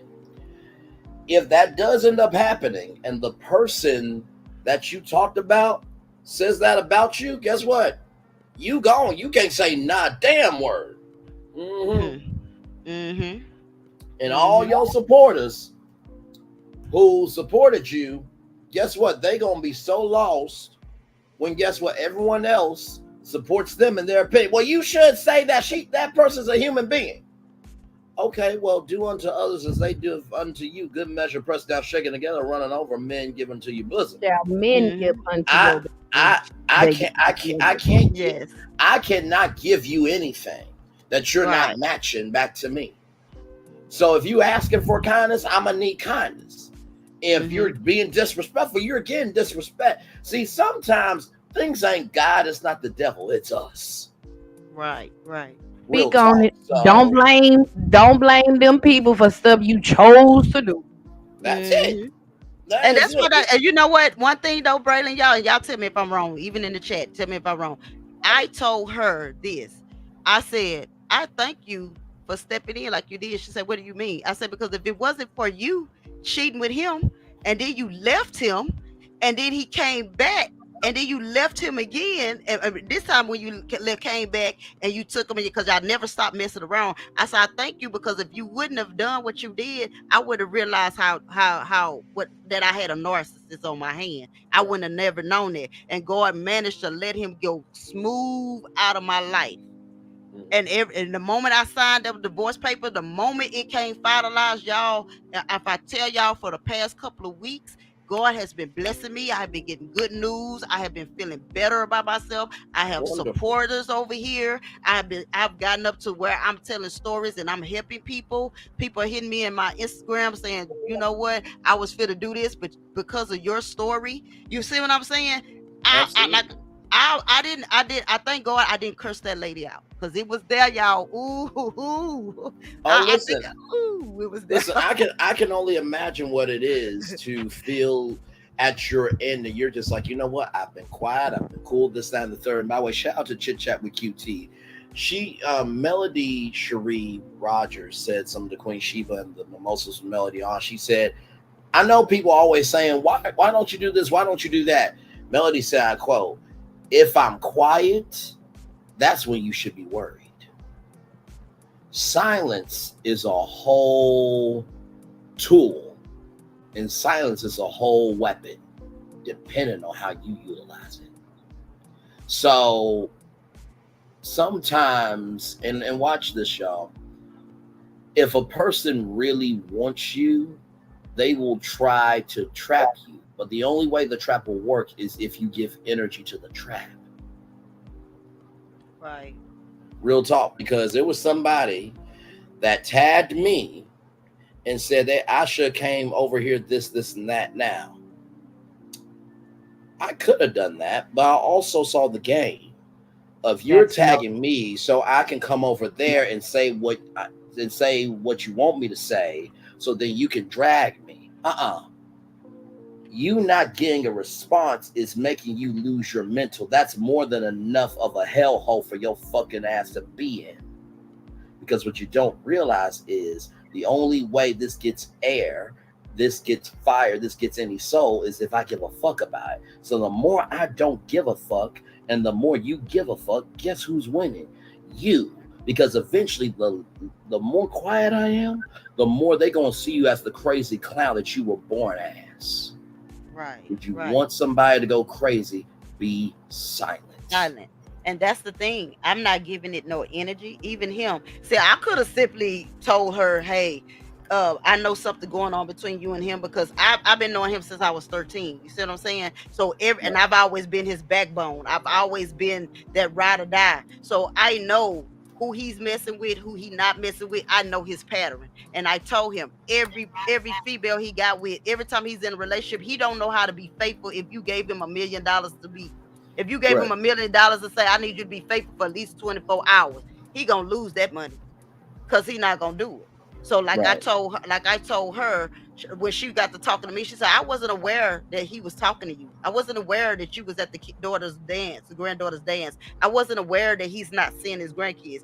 Then if you giving him the car to come see his grandkids, where you think he at? He ain't over here.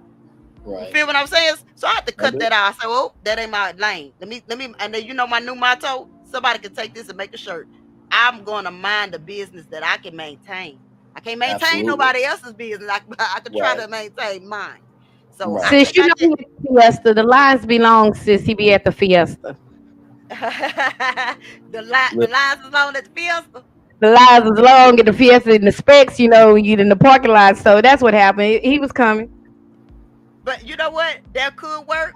But I would have to say you might be stuck in traffic because we stay. If the mistress stay in Conroe, and the mama and sister them stay in with who he lives with stay in Katy. What the heck you doing? That's you might as well. What the heck you doing over here on Homestead, baby? What you doing? No, like you should have hit the belt and like maybe 99. You probably could have took 6 or something to get back where you going, friend. Oh, nah. See, the line was long at the fiesta, and then when he got to the specs, you know, the security was, that's what it was. It was the security guard at the front door of the specs. He was coming. And then he had a flat tire. But he don't pay for, you know, he don't pay his bills. He ain't got no AAA, so you know he had to wait on, you know, an angel of mercy to come along. That was all. He was coming. Yeah, that's all. We gonna give him grace.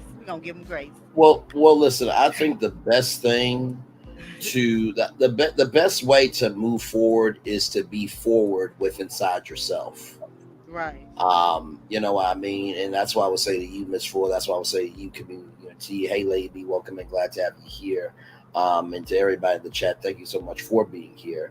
Like I said, don't worry about the noise of hate. Worry about the sound of love.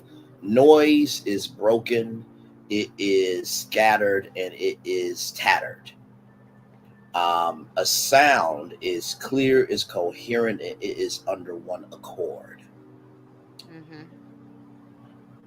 I cannot express to you that sometimes the reasons why you have a lot of noise in life is because you allow the noise in your life. Tell the truth. You're stepping on my toes right there. I'm going to say that one more time. Sometimes the reason why you hear a lot of noise is because you allow a lot of noise. You know your TV has an on and off button. Right. Your life also has that too. And I know for some of us, well, what if I turn off that part of my life? Okay, what if you did? Just try for a week.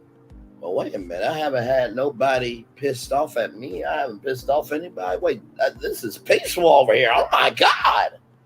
Yeah, that on and off function works in your life. The only reason why you're afraid to turn that off button is because you only have known how to deal with life turned on. What happens when you turn back on the TV? TV is still TV. Programs are still programs. Even that's it.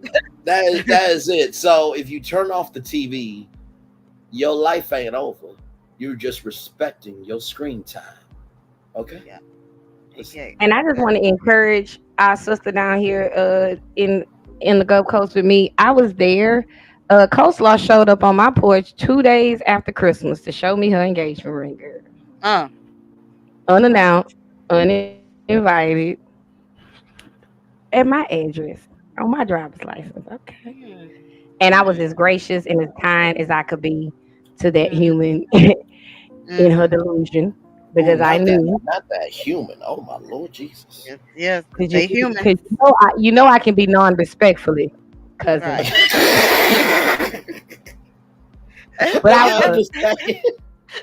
But look here, sis. This is what I tell everybody. You know why I can't go there with them? Because first of all, heaven is hot. I mean, I say hell is hot, and I'm too fine to go to hell because they don't have no. I promise they gonna get me if I go, so I can't go. I just like prison. I'm gonna have to. My commissary gonna be low because my mama mad, and I'm gonna be out there down with the sloppy copy. So no, I can't go. And then some of my wigs are synthetic, baby. I don't want that to cut up because my good wig is when I go up there to see on Teddy P. That's when I'm gonna really show them out. Lord help, baby. I'm gonna be rocking out here. But no, and then 6 months later, as they were supposed to be getting ready for this event, things fell apart, and I was silent the entire time. And so I've watched it now. It's been about 9 months since that happened. I've been banished to, winter. So we don't really hear much or see much. And in the past week, we've been hearing. But I just want to tell you that your silence will be rewarded. He sees your silence. He sees you in your closet. He is hiding you. He is giving you rest in the valley. And so, as someone who has literally walked exactly where you have been, and I am like 6 years out from living the narc cycle, I can tell you that there is so much peace, that you are going to have so much bounty. And it won't be new people as in romantic. It will be opportunities. It'll be jobs. It'll be trips. It'll be volunteering. Like there will be so many. Like when I tell you the windows will open up, you will not have room enough to receive it, because I am living it and I see so many people who are living it now. So I just want to tell you congratulations on the first step of an amazing journey that you are going to love, because you are choosing peace and joy over chaos and harm. And that's just a beautiful thing, sis. That was very beautiful, community unity for sure. And hey, Swamp Talk with Louisiana Chick 318, another great content career. Y'all, let me tell you something. Swamp Talk with Louisiana Chick, she is a good time. She is like social media liquor. You get over there, you forget that you live. Okay. What is her channel? Because I really want to go over there. Swamp Talk with Louisiana Chick 318. You just type that in and you'll be right over there, child. When me, her, and Prosperity Thick Girl 40 get together, oh my Lord Jesus, I have to be the peacemaker in between these two women.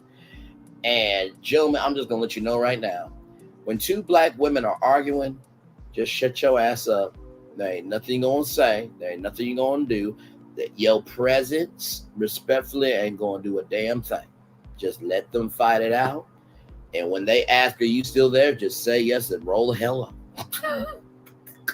But I say all that in love because it is a good time over there. She's definitely going to be a media legend for sure. But Swamp Talk with Louisiana Chick 318, a very good content career as well as community unity and culture. Subscribe to her and also Miss Fuller as well, who is starting her channel. Lady B is also a content creator as well. Love the tourists. Love the tourists. Shout out to all the tourists. We are so proud of our Braylon. So if you have not had a chance to like, sub, and subscribe, and you are joining us for the first time, please do so. And as we are celebrating Braylon's accomplishment, please make sure you support him in all the ways that you can. You know I'm gonna shout my baby out.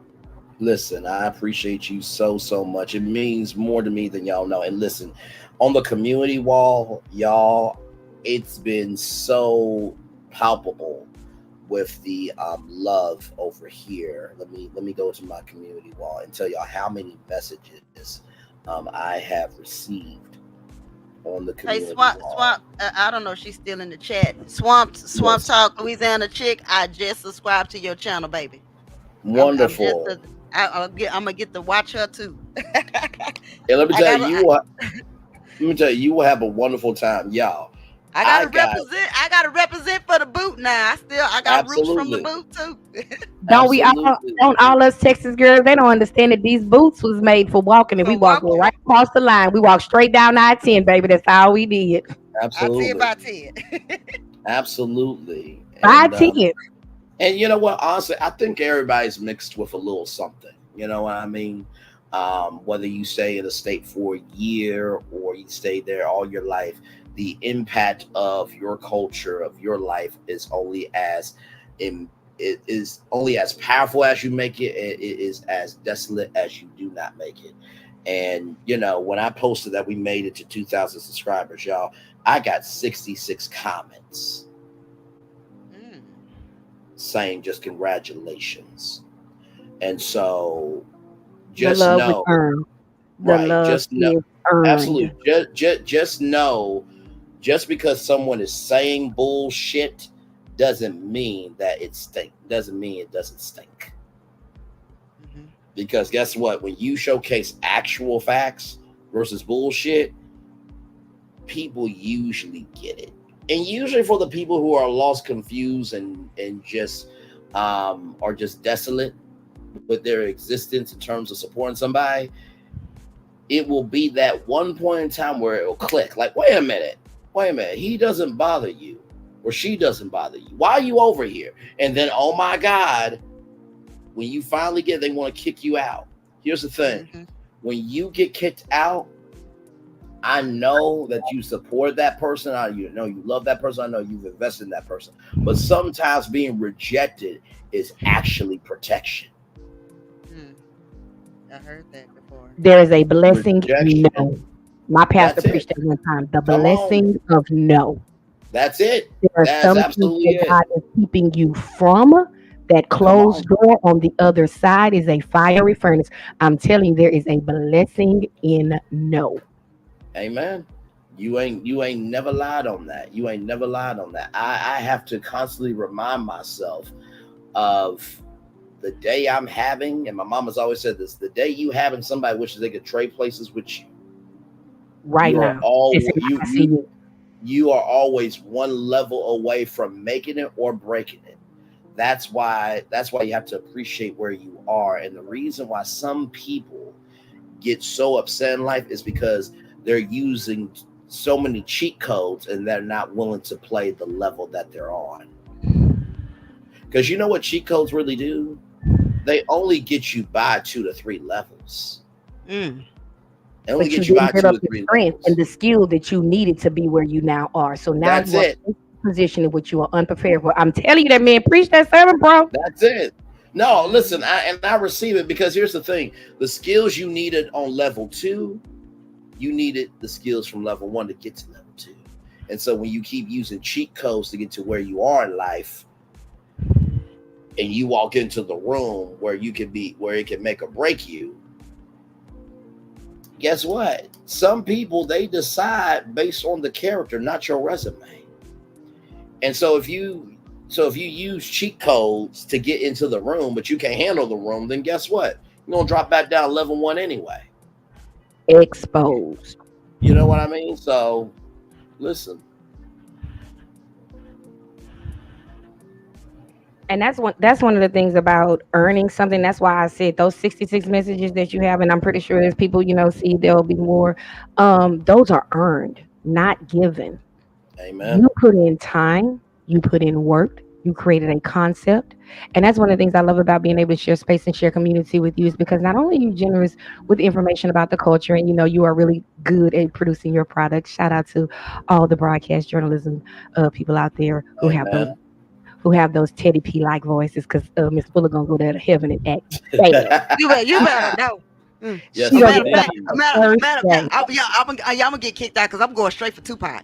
Oh, that's my husband. Is going to get baptized to a shed on the first day. And then I'm gonna have to run across my other husband, Prince. We were married 7 times removed. I married 7 times removed with 140 virgins. Yeah, you know what? That's why I tell you, I'm your sister. I'm literally down the street, around the corner. But I just want you to know that those things are earned. But you were in the gym when people were at home. As we talk about the basketball players. When I was there talking to my students, you got to be in the gym when everybody else is at the club, and that's what you did, right? You were in the gym practicing your free throws. You were in the gym taking your jump shots when nobody else was there. You were at the park playing under the street lights. And so when it was time for you to step into your position, you had the skills, you had everything. There were things that were happening in your life that you didn't even know why you walked through that experience. And yet here you are in this space, having this success and being able to draw on that. The good and the bad have worked to your benefit. And so I just want to say, I am so thankful that, like I said, every time God is in the neighborhood, blessing my neighbor, I'm just happy to be on the street. I am never jealous of anything. Community, that God has done for somebody else. Community, I left you a message in the private chat back there. Look at it. I left you a message. You and Brady. Oh, for sure. That's done. Yeah. That is a done thing. That is a done thing for damn sure. And because I would love to pull up and be live with her. Bray, can you come in? Listen, I will be there. And listen, I support the people that deserve support. Exactly. Doesn't matter whether you are at 50,000 like Queen Sheba or you're at 100 like, so I'm talking Louisiana chick. I support anyone and everyone. But here's the thing too, and I want to say this to everybody who may feel that you've been rejected or you've been not accepted or this, that, and the third. If I don't support you, that doesn't mean I don't want you to win. but I also have the right to protect my resources. I have the right to protect my mental health. And I also have the right to know what I deserve. So if you don't respect me, why should I bring myself as a resource to you?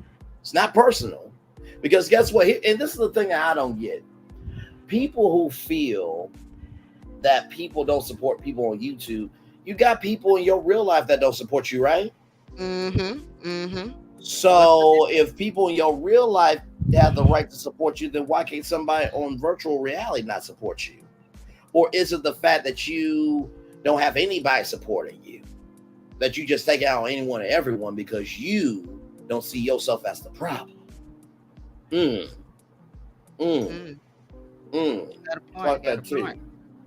a point. Got a point. We talked about this earlier. If you are constantly going spaces and everywhere you go, things fall apart. It may not be everybody else. Come on. There's my favorite man. Can we, boy? I tell you, I wish I had my soundboard up, but I can't go in. The hood table. Let me tell you about the beginning of my journey and this beautiful queen right here that is in the chat. I love her spirit like yours so much. When I tell you, not only is she generous with her space, she is so generous with about how the business works, how the content creation business works. So I have to shout her out anytime I get a chance, because she is another one of those content creators that isn't just really good in her own space with the product that she puts out, but she is also generous with anyone that she is in community with. And I really do appreciate the things that she's done for me as a brand new creator. So shout out. The hood table, can you drop your link? Because I want to go by and look at it. Because here's the thing, right? Just because we don't know each other doesn't mean that we can't support each other. You know what I mean? So this is my first time hearing this. I'm not doing this with you. This queen here? Oh my God. Silva, I'm not doing this with you. No. I can cry on the library. I got to put these children. I got to go cook break. I love the Silva. She was the first, y'all. Dude, let me tell you something. She was the first content creator that I ever joined a channel. I was listening to her one day and she was just doing the videos at the time. And I said, you know what? I love her content. I love her spirit. And I was like, skeptical about joining, like being a member. And her channel, she was the first content creator I ever became a member and paid member for. And ever since then, and then now that she's helping with channels, that's why I say I gotta email her, because I'm actually trying to build my channel and I don't know what to do or where to start. Let me tell you something. I'm not just saying this because she is here. She is who she says she is. She is the real deal. She is a legend's legend. And I'm gonna tell you why I love the Silva, because the Silva is that queen that her energy is beyond description, but she doesn't mind giving you a description to invest in you. You know, and this is why I don't really worry about people who have this, that, and the third, because guess what? Receipts don't lie. Don't worry about the spectators, the sideliners, and the people who don't invest nothing. Worry about the people that can invest in you. Worry about the people that are participating. Worry about the people that really do see you. And sometimes your dream has to come true in order for people to understand you. So De Silva, I love you. I value, I embrace you so much. I literally today, actually, you know what? Last night when we had our celebration, I played a clip from your channel when I talked about the OWN perspective of how OWN is evolving. Because what I've come to realize, and this is no disrespect to anybody, before I got into this sector, there was no media perspective in the male media sector. Let's go ahead and be real about it. And so what I've come to realize is water rises to its own level. And I truly think at first with people, it was like, wait a minute, who is this 29-year-old? He's bold, he's brash, he's blunt, he knows me, or this, that, and the third. But I think for some grown people who do not know who they are, the fact that a 29-year-old can match them for pound, fist for fist, and energy for energy, that is damaging for them, because they feel that young people should be this, that, and the third. But the crazy thing to me is the fact that you're giving me all this smoke is probably some of the lessons that you said to your kids of, hey, respect people. Go out and find your skill set and work it. So the skills and the love and the care that you give your kids, you hating on a person that you told your kids to be. And so my thing is this: before you attack me or any other person who knows who they are, ask yourself, would you attack your kid for knowing who they are?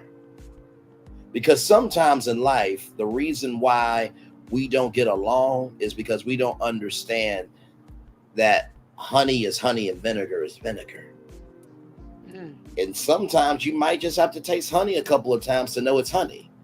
And other times you got to taste vinegar to know it's vinegar. But once you know what tastes good and how you can use it, then you get used to it. But don't attack somebody just because you don't want to understand them. That's it.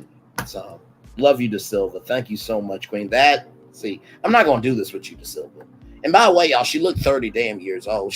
I remember one time I said, listen, if you were saying, she was like, Brandon, quit being fresh with me. I'm like, I'm not being fresh. I'm saying you looking 30 and you gifted and you smart. And there's nothing wrong with appreciating a black woman. Amen. Praise him. Hallelujah.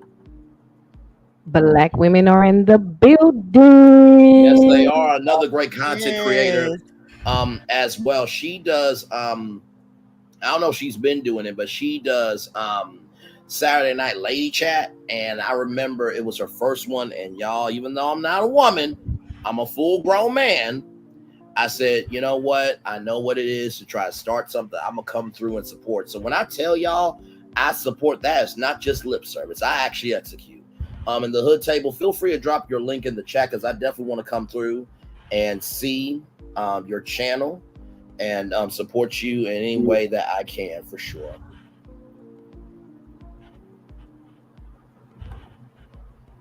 And what I just want to say, as a new creator, it is really difficult, because if you join like the major platforms where you know, let's say the company that we're with, like the ones that we are currently streaming with right now, when you join their lives and stuff, sometimes you can actually, and I dropped her link in the chat, right? Sometimes you can actually get some information, and I have gotten some information. Our actually company is actually pretty good about being responsive. But if you join some of these larger, you know, try to get help, you know, what are we doing? Like, how do you do the concept? What are you doing about editing? You know, there's a lot of little things. When I join spaces like yours and DeSilva, oh my gosh, she's just such a gem, and she is such a queen in this space. When I join, like, even if she's just talking about her regular content, she is such a professional and consummate creative machine that it just flows from her. And like, I had like a little notebook that sits here on my little table where I'm usually, because I work from home, and so that's where my equipment is. And I'm like constantly like taking out sticky notes, which probably I should be using for work, and writing down things that I also want to keep for when I'm doing my editing, or when I'm doing, like, she is just really so generous and so amazing. And so it's like I say, a new person in this space, when again, you know, I was up late night joining lives and stuff like that. And, you know, she was one of the people that I was like, I just popped in the room because it was like, you know, 11 o'clock at night. I'm like, okay, let me see what's here. And it was just such a empowering space. It was positive. It wasn't negative. You know, people not acting crazy in the chat, now banning and blocking people and all of those. It is just such good spaces for new people who, what, like I said, my genre is, you know, more or less news and culture. But even being in the reality TV spaces, when you have people who are just ordained or just divinely appointed to be at a time and a place, it just comes through. And so I want to say thank you to everybody who has loved on me over these past 3-4 months. It has just been a wonderful journey with you ladies, and to me and my respectfully. No, it is all good. And you know what? I have come to realize something. You know, I have a very difficult time at receiving love, and I'll tell you why. Because I feel that love is what you're supposed to give. if you want credit for giving love, then it's not being genuine. So that's why I don't mind giving it, because I know that not everybody receives it. Where I live in Ohio, it's more white people than black people. My mom said to me, Braylon, you might be the only black person they ever see. So be the best representation of you. That doesn't mean code switch, but that just means love people for where they are. And I try my very best to give the best of me. Am I the best every day? Of course I'm not. Like for example, today there was a black teacher. If you guys were on the morning edition, there was a black teacher who held down a black child, and another black child whooped tail on him, and the teacher said, get him. I went the complete fuck off today and gave no damns about it. I know that my content is not everyone's cup of tea, but also too, I think water rises to its own level. And do not worry about the size of what you're not. Let me say that again. Don't worry about the size of what you are not, because just because you are a big size doesn't mean that you have quality in you. Mm-hmm. Real talk, because there are some smaller content creators that are knocking content out bigger than the bigger content creators. And for everyone that's saying, well, I want to get to 10K, I want to get to this and that, the greater the rise, the greater the responsibility. Because right now I'm at 2K. So I can still experiment a little bit. But I know at 11 and 6 o'clock, y'all expecting a virtual tour live. So I'm getting into that format. But the blessing of it is, because of the diversity that we showcase around here, I don't have to be boxed in, because the whole concept is going on tour in this virtual world to all the destinations that y'all are traveling to on social media. So I would say to anybody who feels like, man, I'm only at 100, I'm only at 1,000, I'm only at this, I'm only at that. Everybody had to start somewhere. Don't worry about the size. Worry about the soul. If you worry about your soul, the size will come. You understand? Listen. And that's why we love you. That's why we all gather. And yes, we want you to be on time, because we're going to miss you if you're not there. Child, this is the thing too. Like, YouTube is like a parasocial relationship. I'm the one with the plate, eating in her hand because I'm so messy. I'm sitting in the chair in the corner.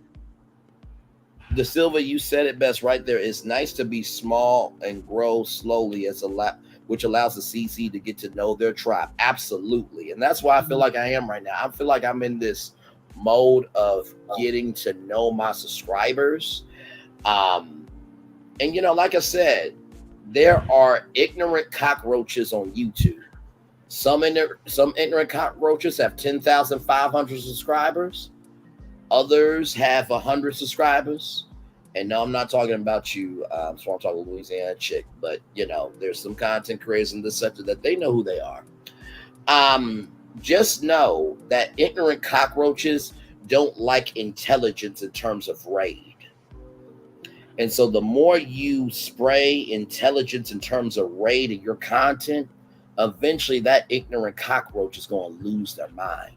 So just keep spraying that intelligence as raid and keep doing what you're doing. And if you really want to know how well you're doing, don't worry about being seen by everybody. Mm-hmm. Because like I always say, just because you're not being seen by everybody doesn't mean you're not being seen. Gotcha. Because guess what? Whenever Braylon Lee's name comes up, I don't know of a celebrity that dragged me in an Instagram live. I don't know of a one that is saying, I wish he would stop doing this and that. Really, every time my name come up, people come through for Braylon. And sometimes that's what pisses other people off. The fact that no one's coming out for them, but yet they're coming out for you. And trust me, everything that you do is going to piss somebody off. Always. Actually, let me see something here. I'm going to pull up my friend Brenda Gilbert, because she is First of all, she is absolutely amazing at who she is. She's a very big known player in the Hollywood game. Let me go to her Instagram page. She always is posting something positive here. Let me do this here, because this one right here, oh Lord, hang on, let me see here. Let me present this, and right here. The best part about being authentic is that there's no image to maintain. You will delight some and disturb others. None of it will concern the truth of your being. And that's where we see the other CCs get into trouble.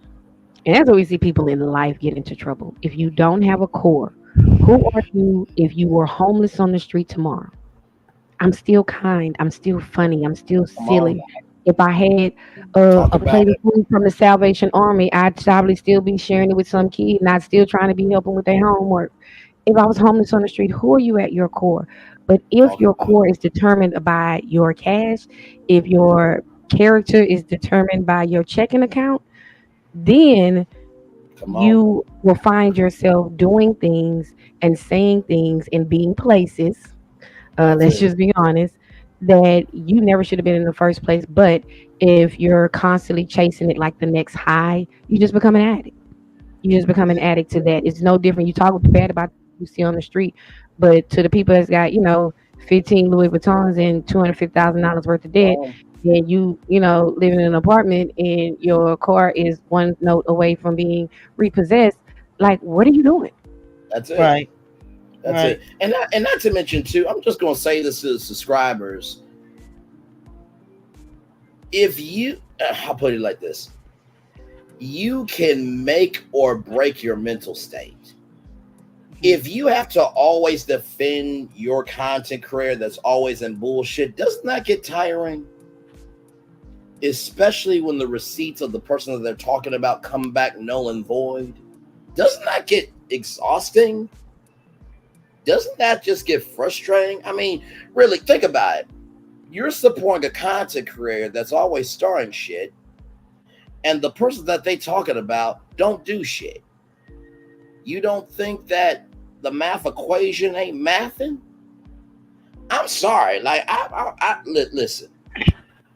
I just let my work speak for me, and I did this last night to showcase the diversity of my channel, and I think I need to do it again, just so that way everybody will know. So here is the channel right here. Let me go to oldest, because I've been on here for 10 years.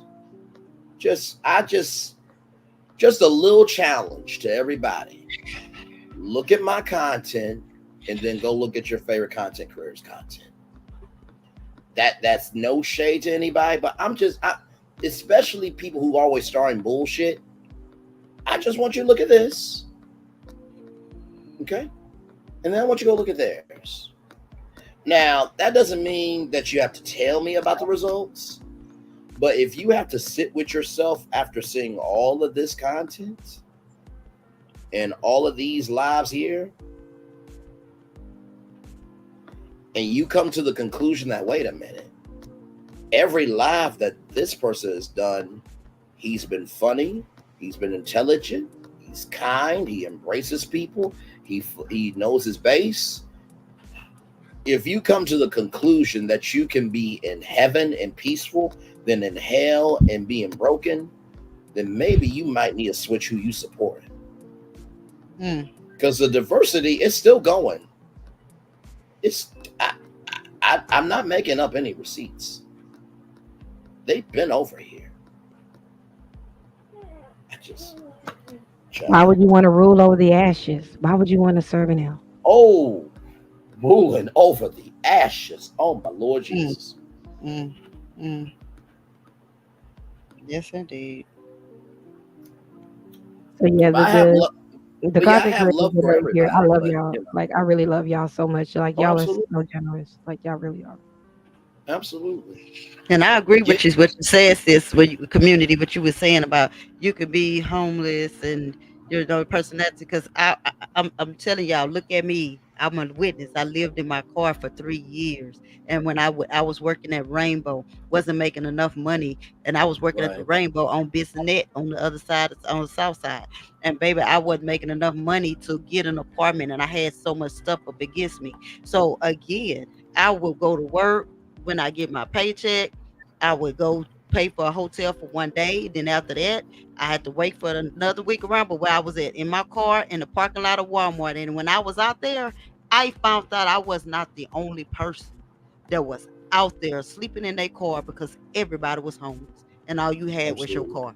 You see what I'm saying? So I'm grateful for everything. And sometimes you got to go through, you come up a little bit and go and say, okay, you're not listening and you got the wrong elements. And since you're not listening and you let it take you down, so I'm going to take you back to square one. And you're going to have to go back through this to get it right. Oh, how much I want to bet I done got it right now, y'all. I got it right. Basically is this. Sometimes God has to humble you in order to save you. Right. He's not humbling to hurt you. He's got to humble you to save you. Great to catch you live tonight. Stay blessed, Steven, Next Level Mindset. Much love, brother. Glad to have you here. And y'all, this is the email address for the Silva. She's got an ebook. She's got an e-course. And y'all, if y'all are not at the Silva's channel, let me drop her channel. And let me tell you something. Whether it's your first time or you've been there, it is such a good time. The Silva is saying, Queen, you should write a book about your story. I'm gonna tell you how I found the Silva. It was through the one and only Tea Talk with Your Girl. She said to me that, Braylon, go over to the Silva, because there was a point in time where my voice, I was still trying to find my voice, and y'all, she accepted me exactly as who I am. There's a thing on my wall that says somewhere someone is looking for exactly what you have to offer. So the Silva took on a black man who's who has a rambunctious personality, who is long-winded, but who also has a good soul. And that's why I often say that, listen, all the scars and the hyenas that are in the Pride Lands, there are some Simbas and some Nalas and some Timons and some Pumbas and some Rafikis in the background, and you don't know who knows who. And you know what happened to Scar at the end of the Lion King, right? The people that he was utilizing against Simba, Simba told them the game plan of how they were getting used. And Scar got destroyed by his own people. Exposed. Movies have a lot of Movies have a lot of lessons. Some of y'all just need to pick them up and learn from them. Hell to the low.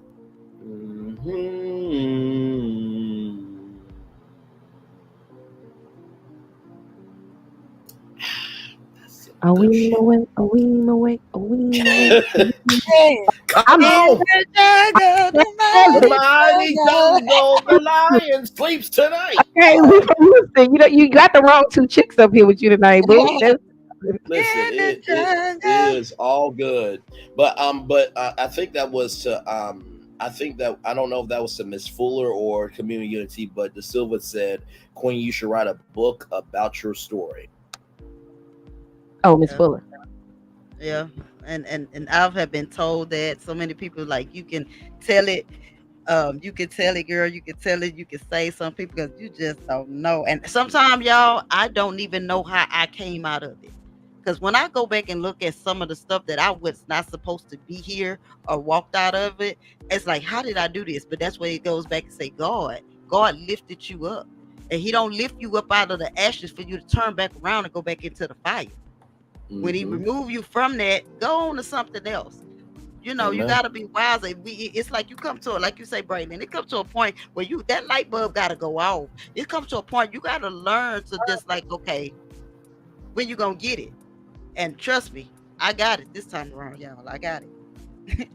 Absolutely. Yeah, I'm gonna have to pull up on sis, and we're gonna have to do a live, like a lunch and learn. Like it might have to be a 3-part live, like Lifetime movie. We can't even do the biopic in like one sitting, y'all. So, Braylon, when Sister Juju joined the chat, our screenwriter and producer, uh, yes, look, You we're gonna gotta put the let whole me know, girl. production You gotta together let me right know. now. You gotta let me Look, know we're because gonna. you gotta let me know so I can make sure I can put on that. I got to go on up and carry that Stairway to Heaven with. You hear what I'm Oh saying? yeah, that's right. We gotta Stairway. make sure we're rocking the Teddy P. We definitely gotta make sure we gonna rock the I'm ready to see the angel looks. Yeah, we gonna be casting sharp when we get down there to the get down there. Cause We're gonna get a little co-working Yes. space. We're gonna set it up just like Oprah. And if you want to jump on them people couch, it's not ours, it's cool. Go ahead, sis, because you got something to shout about. I just want to be there, like, a less cute Andy Cohen and just let her tell her story, you know what I'm saying? And I'm gonna just go over there and grab my tambourine randomly and just shake it. And I might go to the keyboard once or twice, but that's about it. That's all I'm there to do is to facilitate and grab my tambourine and play the keyboard every once in a while. So, I am really thankful for any time that people find victory after they have been, through the fire. When you walk out, especially when you can say, I walked out unsinged. He kept me. That part. Like I come out and I am better. Like Job, I've gotten double. When that happens for you, that is something to be celebrated, shared, because there are people behind you that are on their knees and the flames are all around them and they don't know if they're going to be able to make it. And what we saw in the story earlier where that mom shared just how what power was powerful for that was that the letter she left her mom to let her mom know you did everything. You stood when you were supposed to stand. You prayed when you were supposed to pray. This was my journey and my choice. And it is a very difficult thing as a parent to accept when your child is no longer here. Because remember we saw in the episode a couple of weeks ago that you did where she says grief is love that has nowhere to go. Gina King was talking about losing her son. So for her to create the foundation, and that young lady, if you didn't get a chance to see the earlier part of the episode, we talked about was it Cheslie? Let me see. Yes, Cheslie Kryst, who Yeah. jumped off of a 30-story building and committed suicide. Oh my God. Yeah. And her mom wrote this book, and I was over here in tears. Like I had to get myself together. Yeah. But you know what, Braylon? This is why, cause see, I'm seeing this. You know what? I've been seeing this all across social media, certain situations like that, and that's why I always tell people. Because even when in my darkest times and stuff, I always tell people when somebody say, "Are you okay?" I have to go on, like on my TikTok, and I post up, "Y'all go check on somebody." Just because we say we okay, don't mean we okay. Sometimes look at the message that we post. Look at certain situations, and sometimes if you know a person, it's like Braylon. If I call you and I talk to you, and you like, wait a minute, she sounded differently. Oh, I need to really contact because you don't realize your presence or your conversation can talk somebody down. That's it. Who's to say that whatever state of being that little baby was in, if somebody could have gotten to her, they could have talked her down from that situation, but we never know because sometimes you just don't know because the pain be so bad, y'all, and all in our minds. I'm gonna show you what the mindset we be in. The pain be so bad, we just want it to go away. So when you feeling so much pain, you just want to step off of something because you want it to go away, but you're not thinking until somebody grab you and say, "Let me pull you back." There you go. And that's what the mom said. She had already attempted previously. This time, she made sure that she picked a time and a location in a manner that she would not be interrupted this time. And one of the things they were saying is this was a woman who has a wonderful career. She's on TV, she's famous, she's wealthy by most accounts. She was an attorney as well, passing 2 bar exams. I mean, like I said, I remember her on Extra, and I listen, I can only imagine what it is to go from being a regular person to Miss America, to Miss America, Miss USA, and to then be on one of the top entertainment news magazines in the world where your original goal, your original dream was to be an attorney. Like, what? So I always say that not everyone's dreams is heard out loud. Like, for example, a lot of people may not know Taraji P. Henson, for example, wanted to be a comedic actress, but she got into drama because that was the role. And so what I've come to realize from celebrities, and the reason why I try to give love, grace, and space most of the time, is because we don't hear everybody's dreams out loud. Like, for example, Denzel Washington, he said, it was a hard time for me getting funding for my movie. And he's Denzel Washington. It should be a struggle for me to get funding. But Denzel Washington should be getting approved for $100 million budget. But it goes to show not everybody that you see is respected. So give love, grace, and space, because you don't know all the dreams that have been denied. Just because you in Hollywood doesn't mean your dreams get approved all the time. And just because you want, because I told you I'm a friend of a friend, he's real cool. Just because you see them in movies, just because you see them on the screen, doesn't mean they have a whole lot of money. Doesn't mean that they're rich. Y'all don't realize these people in Hollywood, they go, and I think because I'm quite few friends with quite few of them. I don't mention them because they know my thing is I always protect them, and that's why they look at me as being unique. I protect them. I protect their identity. So when they talk to me, coming to me, talking to them, I don't talk to them like, oh wow, you such and such, and I always say I'm never a groupie. I'm a friend. I'm a human being. So if you want to talk to me and you want somebody who can talk to you without anything and you can be yourself, then here I am. But if you with the foolishness, I prefer you to not be in my space. If you want to act and pretend and play, don't be in my space. Correct. And ever since then, and they look at me as, oh, Miss D is crazy. She cool. I have you in stitches, everything, Right. All types of stuff, just like I have y'all all the time. So it's but I make sure it's like whatever we conversate about, you will never hear it on no social media, no YouTube. Right. I don't drop their names. I don't even tell who I know. I just talk to them. We laugh, we kick it, laugh and whatever. I give them the advice, and then that's it. That's it. But at the end of the day, I still be to myself, and people don't understand.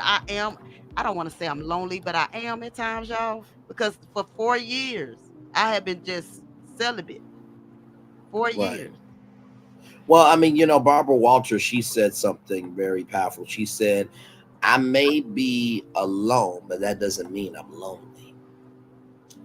And I had to sit with that because I'm just like, all I do is go to work and come home. And what she meant by that was I may be alone, but I'm not lonely in terms of my friendships, in terms of the work I do, in terms of what I invest.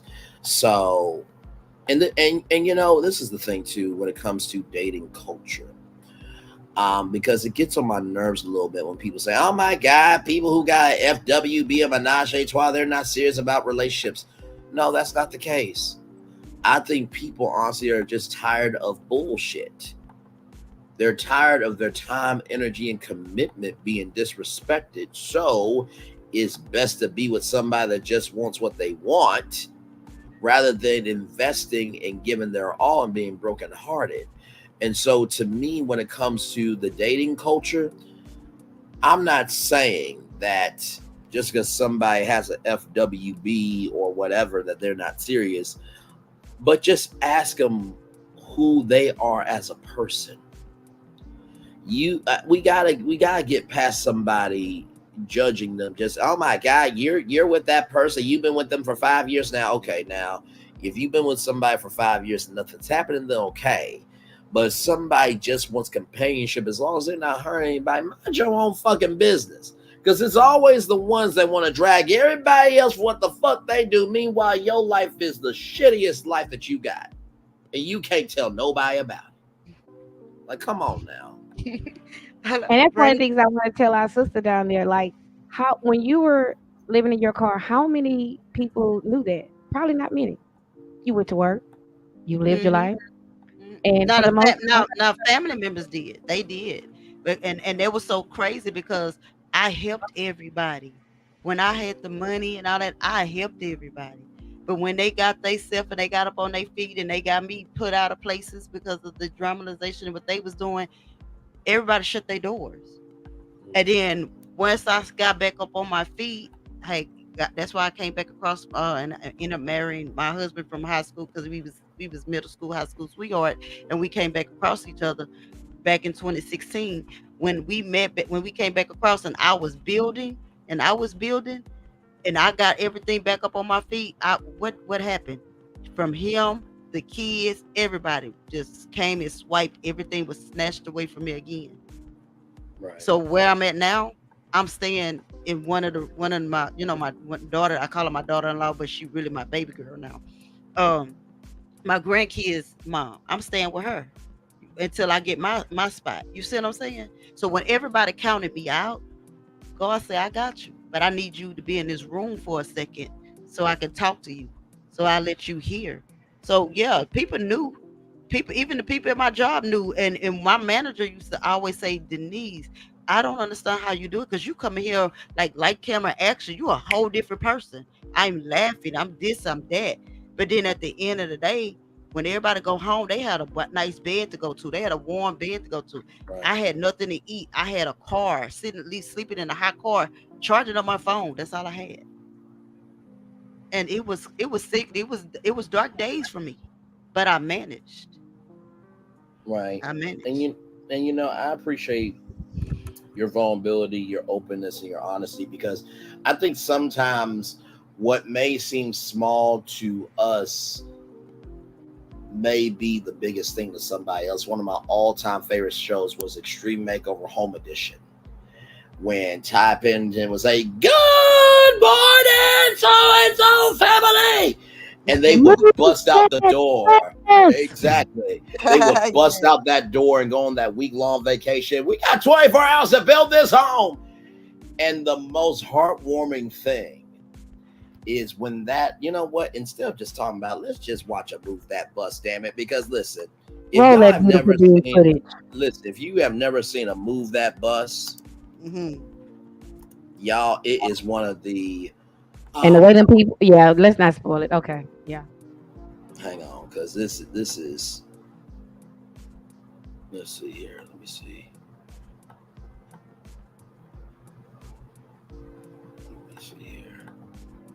Because I mean, and this is the thing too. Like, even though the show was the show for what it was, and I know that there was some homes that people weren't able to keep. Yeah, it was unfortunate. I will say that the fact that a community could come together at the end of the day, that quick, because they wanted to, was nothing but a blessing. So most of those bills are like 30 days at the most. Absolutely. So here it is. Here, let me pause it. And honestly, let me tell you how deep this show is to me. I said to my friends and my family, if I was in Hollywood and ABC called me to host the new version of Extreme Makeover Home Edition, I would not host it until I talked to Ty Pennington. That's how much I respected this damn show, because that bullhorn is a responsibility. And my friends are like, Bray, why would you care about what Ty Pennington says? It's not his show. No, that brother was on the road for weeks and months, taping as many shows as they did, just to make sure that our family had a home. He did a service, and that service only deserves to be respected by me asking that. I'm sorry that some people don't have a respect for a person or respect for a product or a service or a platform, wherever the fuck, but I was raised different. So with that being said, let's watch one of the best moments in television history. Here we go. Independence. And like, for the first time ever, Jake's going to do whatever he wants on Jake Time. That's it!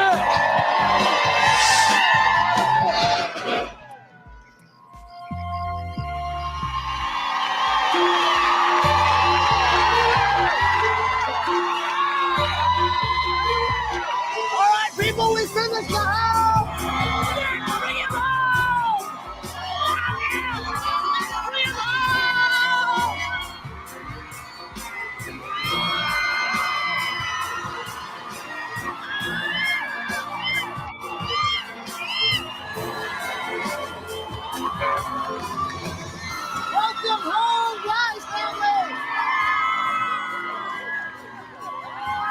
Welcome home, Jake. The amount of people that showed up to support our family, it was incredible. You realize, your family, your friends, your community built this house. Before you ever see it, it makes it feel more like a home already, knowing that it was built with your friends' hands.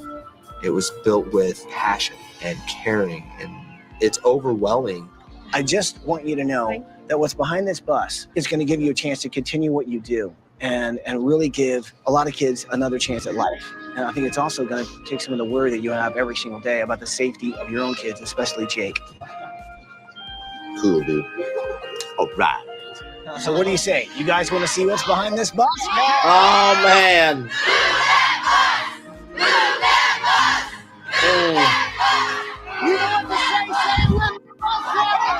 Move that bus! Oh, my Lord Jesus. Man. Here we go.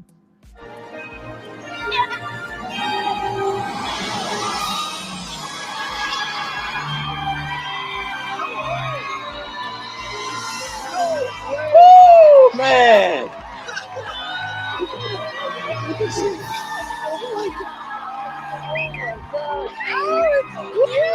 Oh, my God, man. Oh, my. Wow. That thing's pretty.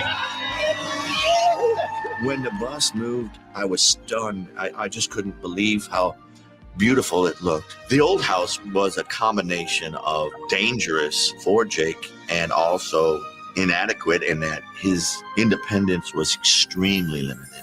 What you've given him is a chance to be more like everybody else than we could have in our lifetimes. If you guys love the house, you got to give a big hug to Melanie Spurgeon, the guys who design built homes. Come on out. So pretty. I'm proud to be the builder who built this dream for this family, but I couldn't have done it without the support of the community here. With Jake, with the conditions that he has, that he wasn't independent, to have a house that he could be independent.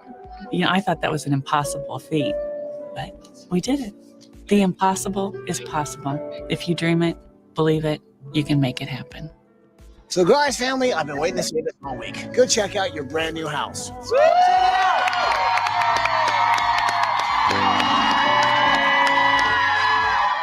Now, I'm going to tell you something right now. That moment has motivated me like so many moments in media. And that's why I really strive to have a media career, because I want to be able to create that move, that bus energy in every production that I do. I think the reason why that show is still so impactful is they built this home. They build these homes in a week. And Boss Man Blake, welcome in. Glad to have you here, brother. They built these homes in a week. And to have that community rally around, probably around 7:30, 8:30 in the morning, and to see this is the whole RV, a bus, something you see down your street, regularly, schmegularly, and knowing behind that bus is going to change someone's life. I'm sorry, you can't put a price on that. So that's why people want to say brands, this, that, and the third. This is why I'm doing what I'm doing. And if you hate somebody that has that much of a heart, a soul, and the mindset for people, that says more about you than me. Like I said, ignorant cockroaches do not like the intelligence of Raid. And Raid, in terms of this mental metaphor, is being responsible, knowing your facts, and moving in love, peace, and understanding. So, whoa, that damn moment, man. And the show's been off the air for years. Every time I watch a Move That Bus, it still breaks me down, child. I can't. Oh, Lord. Y'all go ahead with y'all commentary and what y'all think about that moment there. It touches me. It touches me. It touched my spirits right there. And that's something we don't see often anymore. No, we don't. And we need to get back to that. That I don't mind seeing that on TV.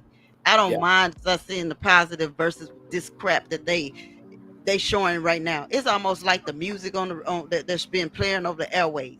It's not music anymore. It's garbage. No offense to some of the artists, but hey, it's not music anymore. You know, so now it just what we seeing on our screens. I don't know what's going on now. Somebody is very not happy with themselves because what happened to the love, support, helping people, showing positivity instead of tearing people down. We don't have that anymore. Yeah, one of the topics I'm actually following is the scandal in Houston, Texas. And if you've seen what's going on, sits down there in the Harris at Klein High School. Yeah, one of the things I'm angry with that. I'm angry about that one. Yeah, so I'm gonna go ahead on and just spill like 36 of this tea. Plus, I don't want to give him a hate. He just got the 2000. I don't want to mess with his blessings over here. So we're gonna use all the terms. Okay, so there is a teacher at the high school who has a son who is clearly a criminal. He is having runaway students who may have been in contact with the school work as a part of his services at different hotels. Okay, everybody picked up what I laid down. All right. So, back in February of 23, a teacher at the school whose daughter might or might not have been part of the people at the places that was being over there on the Bissonnette. She know about the Bissonnette, but we don't leave that there for the people who are not from Texas.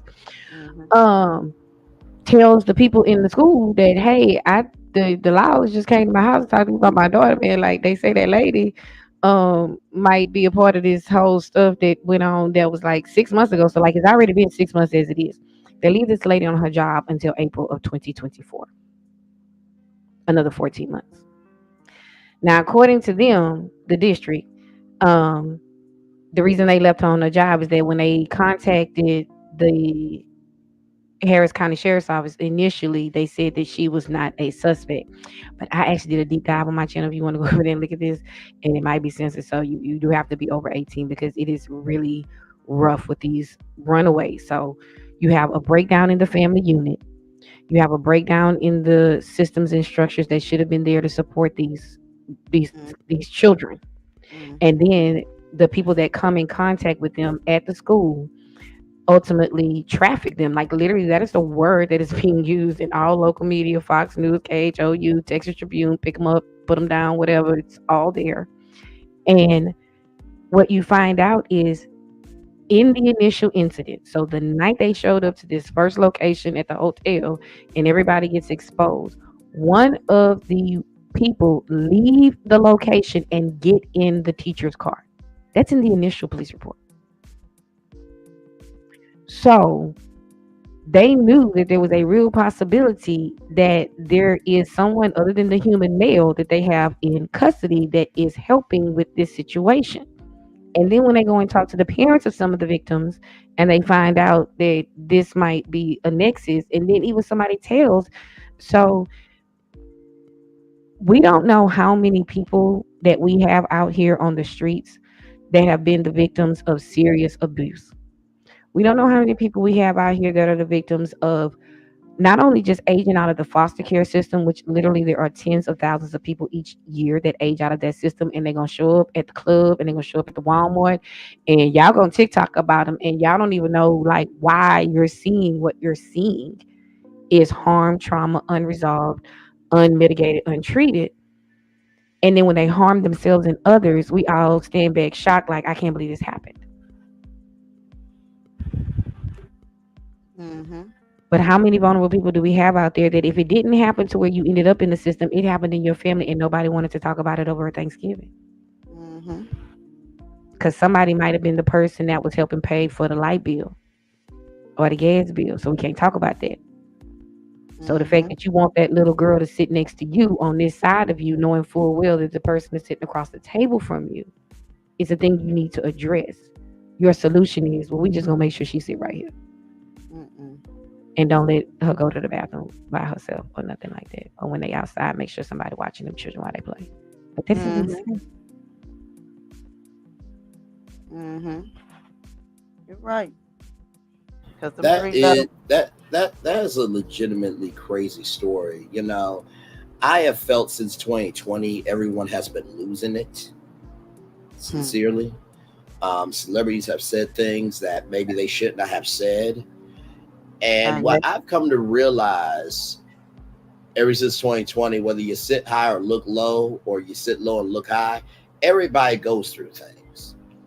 And as much as we lost, we have gained a lot. So it's nice to know that soul is mattering again, because sometimes I wonder, does anybody really have any emotionality in the world? So I definitely relate to that story. And just, can we just have stability and decency and order? And not order in terms of control, but just order in terms of just regulation of emotionality. Seriously. And peace. And can you stop harming other people? Like, what are you doing? Like, think about some of the stories we cover outside of the reality space. Like, bro, what are you doing? How did you arrive at the conclusion when you were at the fork in the road between A and B? You looked at B and said, yes, I want a mugshot. That part. Let me tell you. Another thing that's the biggest problem in Harris County out here, and I'm about to do some research and investigation. But CPS, you see what I'm saying? Trash. I've been dealing with them for years, because they took my babies away from me. They took my kids away from me when my children was 4, 5, 6, and 7, and 8. You see what I'm saying? All because, let me show you something. People can falsify a whole lot of stuff. It's almost like the YouTube channel. Hey, I don't like you, so I'm gonna strike your channel, but you don't do no investigation. That's what CPS was doing. And they did it towards me. It took my kids for almost 2 years, and I had to go to courts fighting, all because I had to fight family members who was not bold enough to fist fight me in the street. They went at my kids. So they know they couldn't mess with me no other way, because I was a force to be reckoned with. So they wanted to break me down like the way they did. They messed with my kids. But what they wasn't ready for, and the courts wasn't ready for, I came in there like a rolling thunder, and I had let it be known. I said, you go head on and release my children. Because I say, over here, we give away shoes and clothes. We don't give up no kids. See what I'm saying? That's what I was saying. And I was sitting in court next to a woman. I'll never forget this. I was sitting in the court next to a woman who was crying and telling them, do not give her child. I mean, not to a woman, a father, another family. Telling them, do not give the mother that child. Don't give that mother that child. They gave that mother that child later on that evening. That girl had that little baby. That baby was 2 years old, and I got dogged. Within 4 hours of that, her having that child, they found that baby in Brays Bayou. You see what I'm saying? So again, and that's what made me mad with the judge. Y'all was trying to hold my children away, and I'm a dang good mother. You can see my records, see my track records. But you gave somebody who we known that was nutty, and y'all gave that girl lady that baby. That baby was screaming because she did not want to go with her mom, and the courts forced that little baby to go to the mom just for her not to be here anymore. And I say rest in peace to that little angel. But it to me, the system out here is jacked up.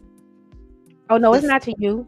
It's not to you. Like, we have a federal court cases in my weekend update that a federal judge is currently fining Texas Department of Health and Human Services $100,000 for violating for the third time a contempt order to get their CPS stuff and foster care system together.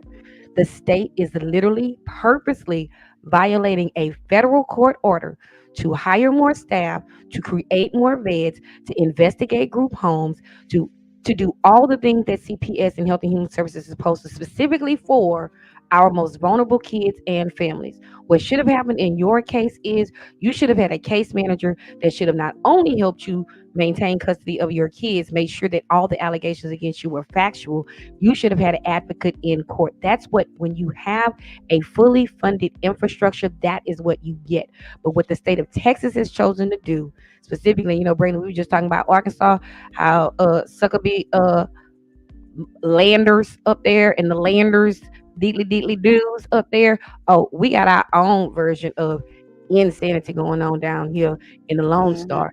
And what she experienced is not an accident. That is by design. They have been in court for 14 years, violating a federal court order to do what they were supposed to do. And guess what?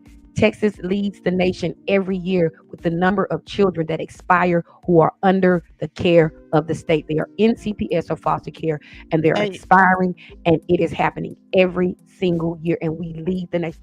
Man, I love y'all. Look, I gotta go because like this breaks my heart because I spent 8 years, y'all. 8 years, and I had to walk away in May of 22. I had to walk away from May in 22. It was just too much watching hurting families and hurting babies and inadequate systems and people who were taking money and people who were wasting money and doing nothing. Community, I want to ask you this before you go. Don't you know, when I investigated them and I tried to, and I'm still looking into a lawsuit against them because my children was SA'd in their system. And then I found out some more kids were too. And I was like, you taking these kids from their families with potential bloodline so you can get money so they can still get abused in the system. And somewhere when I tried to file the first lawsuit or get it started, they are protected by immunity or something. And I'm like, it's some kind of way, and I'm still gonna invest because with every breath in my body, I'm going after them. They gonna need to be stopped, and the laws going protecting them gonna have to be changed because this is ridiculous. So a dirty little secret that most citizens don't know about CPS, y'all. I hated the fact that my job touched this so much. Like I cannot tell you how many times I've talked to caseworkers. I've had my reports read in court. Like people just act like. And I understand, like in this particular situation, one of the reasons why I covered this story is because for 17 years, I was one of the good people. I was the lady that went to the district in February 23. If I saw something, I would have said something, and she did. And for 14 months, they left this predator, this criminal, this felon, this trafficker in a building with our children. 2,000 of them, because Houston high schools are ginormous. They have like 3,500 schools. If y'all know anything about like sports, because like Braylon does, because he's a sports guy, because he's from the South. Like we have Supermax schools, 6A, 6 AAA. Like these schools have thousands. They're literally like college campuses. They're so huge. And so in the CPS system, if your child is placed into foster care, whether it's a facility or a person that is licensed through the state to receive these children, that person gets a stipend, a amount of dollars. Is a negligible sum, don't get me wrong, but it does flow with that child. If that child is placed with a family member that is not certified as a provider through the state, they get no money. So what happens in vulnerable families that are already in poverty and they can't afford to take on an extra amount, they end up placed in a system. Our group homes are rated some of the worst in the nation. They are constantly closing and moving kids and having to fire people who are seeking positions in these places. And I am telling you, because part of my caseload was intake from kids who were placed in a particular group home, just so happened to be zoned in, school district. Where you zoned is where you go to school. So it was zoned our school. So I was a part of the intake. So every time we got a new kid, like I was in these like 2, 3, 4 hour long meetings with 27 people because there's psychics and physical therapy, all stuff. So the system itself rewards this moneyed entity versus valuing what you hear lying people say, lying liars who lie with their lying lips say, that family and God and community is important. They tell you that out their mouth, but when you watch where they spend their money and their time, you know exactly who and what they are. Family, I love y'all, bro. I could be with you all night, my respectfully. Some handsome love muffin, but I'm gonna go help my babies with these homeless and grill up these shrimps. Fresh out the Gulf Coast. I love you, sister. We can keep in touch. And I definitely pray when we do the live and we are in Harris County and we are wigged up like we going to see Teddy P, and I'm gonna go up there and like kiss my granny because I just miss her so much. So when we do that, you definitely got to come through. You might even have to flute you out, boo. All right, we will, because I got something I think me and you can work on that's gonna help us, our city and our community, and then work it out from there. Braylon, I love you as well, baby, but I know I done had a long day on stuff, so I'm gonna actually step down Oh no, myself and you're go fine. get ready for bed. I'm like my old grand. I got to go to bed with the chickens and the roosters and stuff like that. Yes, indeed. Wake up on time with them. I understand. Yes. And stuff. But y'all have a blessed night. I love everyone in the chat. Kings and queens, y'all do y'all thing. I'm so proud of each and every one of y'all. And this is love, true love coming this way. And you too, Braylon. Anything you need from me, you got my number now. You give me a shout out. Yes, ma'am. All right. Thank you so much. Love you. We'll talk soon. All right. Y'all have a good night. You too, beautiful. Y'all, that's what we do around here. We allow people to breathe. We allow conversations to happen. And we love to learn, not shame. So with that being said, let me get the daily motivator here.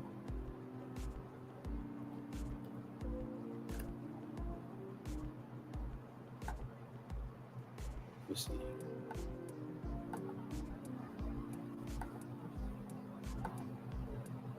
Right here.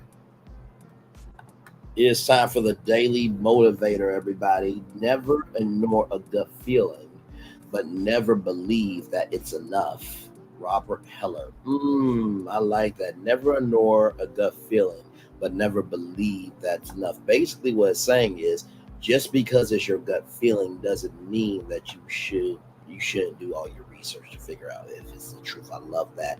It's time for the Daily Motivator for Monday, April 22nd, 2024. Higher perspective. Don't waste your effort trying to push the problems down to a lower level. Instead, raise yourself to a higher level. From the top of the mountain, you have a better perspective. So climb the mountain. Do the work to get yourself above the problem, physically, mentally, spiritually. See the bigger picture, and within that picture will be more possibilities, resources, and connections.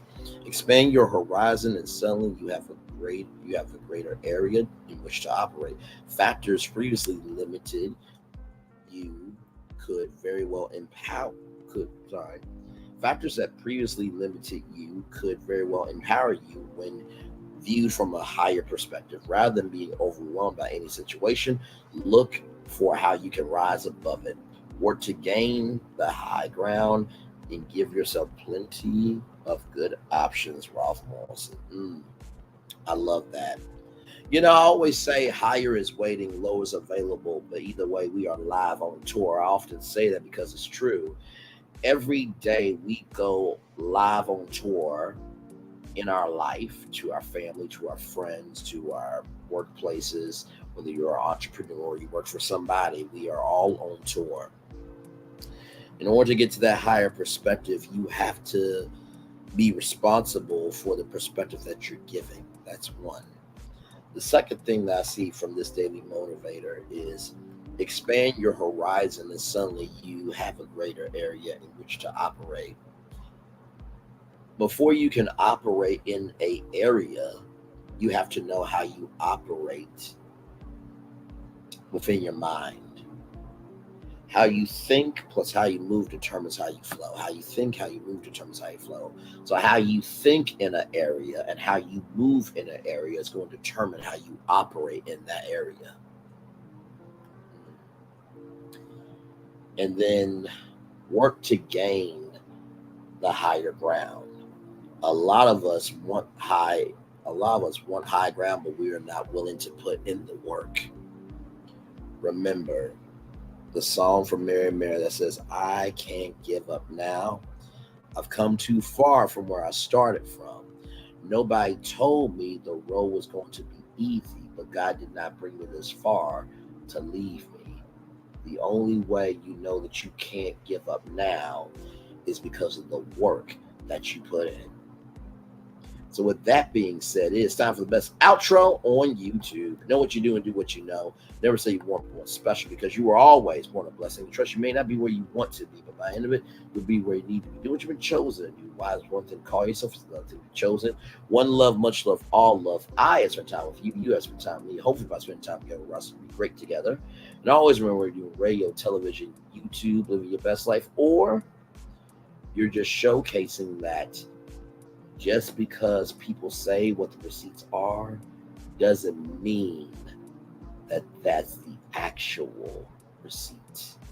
And that receipts can come back null and void, because your truth is your truth. Their truth is their truth. But the truth is always the truth. Make sure the replay is not just for you watch it, not just for you listen to it, but for you to want to experience it again. I love you. I value, I embrace you all. Bossman Blake, thank you for being here. Community culture. Thank you for being here. De Silva, love you, sister. Love you, queen. Love you, love you, love you, love you. Steven, Next Level Mindset, thank you so much. Black women are in the building. Thank you so much. The Hood Table, thank you so much. Lady B, thank you so much for being here as well. Let's see here. I'm trying to thank everybody for coming through here, because I often do. Let's see here. Swamp Talk with Louisiana Chick, Linda Gamble, Tyler T Mom, G Mom, Linnell Stiller, Michelle H Tuff, G Squad, 68, Snatched by Diego. Much love to you. I think that is everybody. I always remember, on receive love, you gotta give it. On receive love, you gotta give it. On receive love, you gotta give it. Wherever obstacles you have overcome, wherever successes you have achieved, wherever obstacles you have overcome, wherever successes you have achieved on this particular day, I'm extremely proud of you, but no one else is proud of you. Be proud of your damn self. And finally, y'all, just recognize that the power does not lie within the people that are in your life. Does not lie within the places you go in life.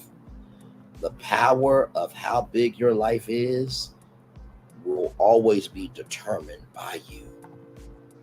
You are able to rise and you are able to fall. The question is, which one do you want to do? I love you, I value you, and I embrace you all. I will see you real soon. I'm going to give y'all a commercial break. I'll give y'all a commercial break and then fireworks. Enjoy the fireworks for the day that was, for the day that's coming, for the blessings are on the way for you, me, all of us, as a society, as a people, and as a culture. I feel the love, and I send it right back to you. Good night, everybody.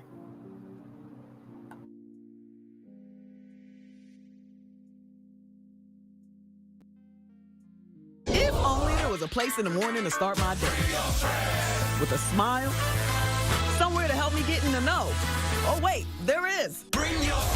Good morning, America. GMA 7A. Now that's how you start your day.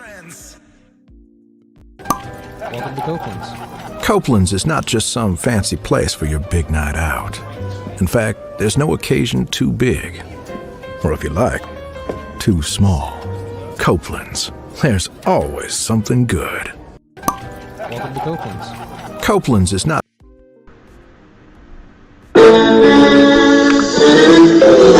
Sweet morning dew, one look at you, and it was plain to see you were my destiny. I come from nothing. Our fun is your fun. Welcome to the celebration.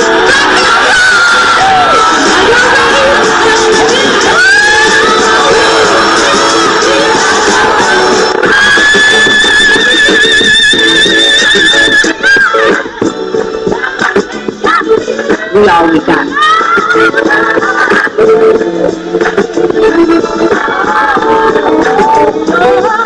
I'll see that.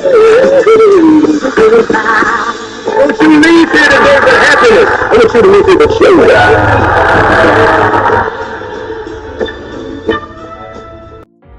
Things have been a little quiet around here. We've missed the fun. We've missed the excitement. We've missed the entertainment. We've missed the nightlife. But most of all, we've missed you. We're getting ready. Caesar's Rewards. we can't wait to welcome you back. Things have been a little...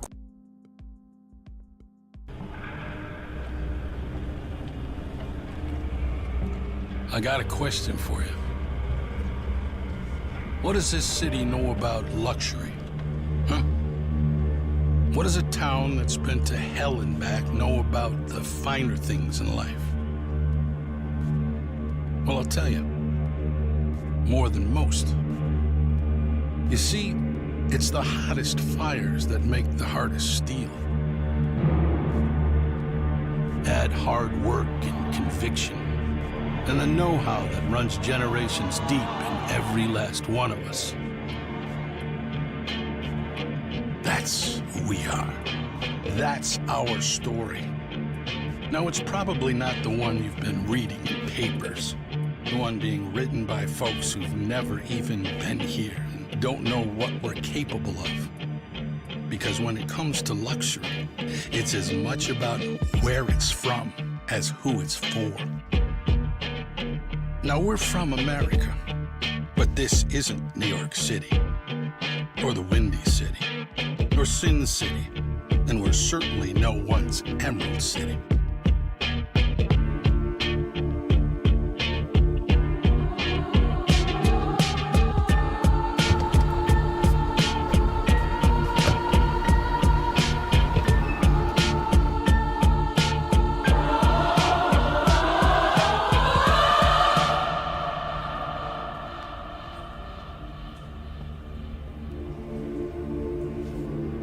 This is the Motor City, and this is what we do.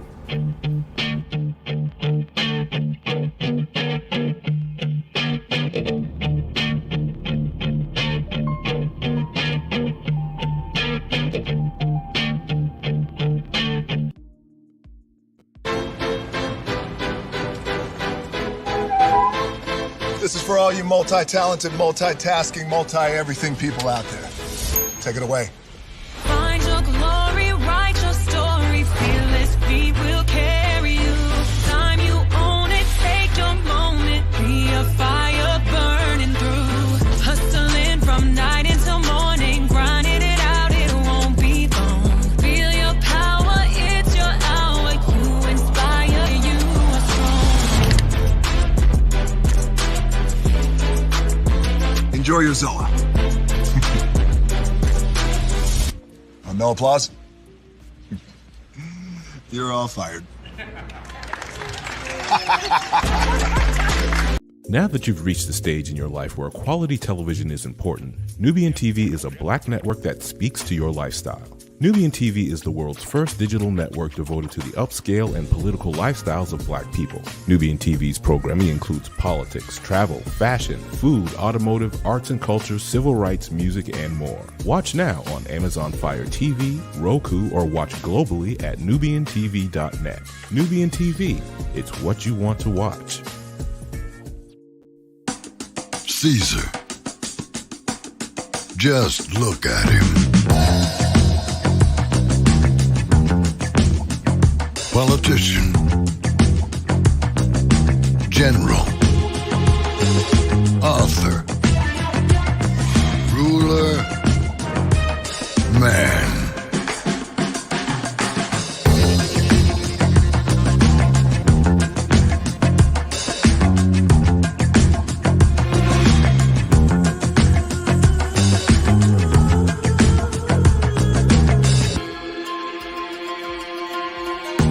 Legend has it, he's not only stared into the belly of the beast,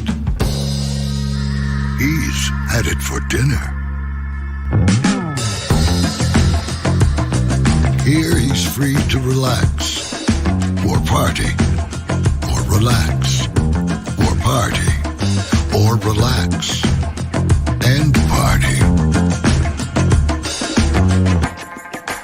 His is a world of opulence, excess, and the occasional impulse buy. Not one to rest on his laurels, he's famous for ushering in a new age of entertainment. So, for anyone seeking a place where the sun never sets on a good time, All this awaits. I am Caesar, and I approve this palace.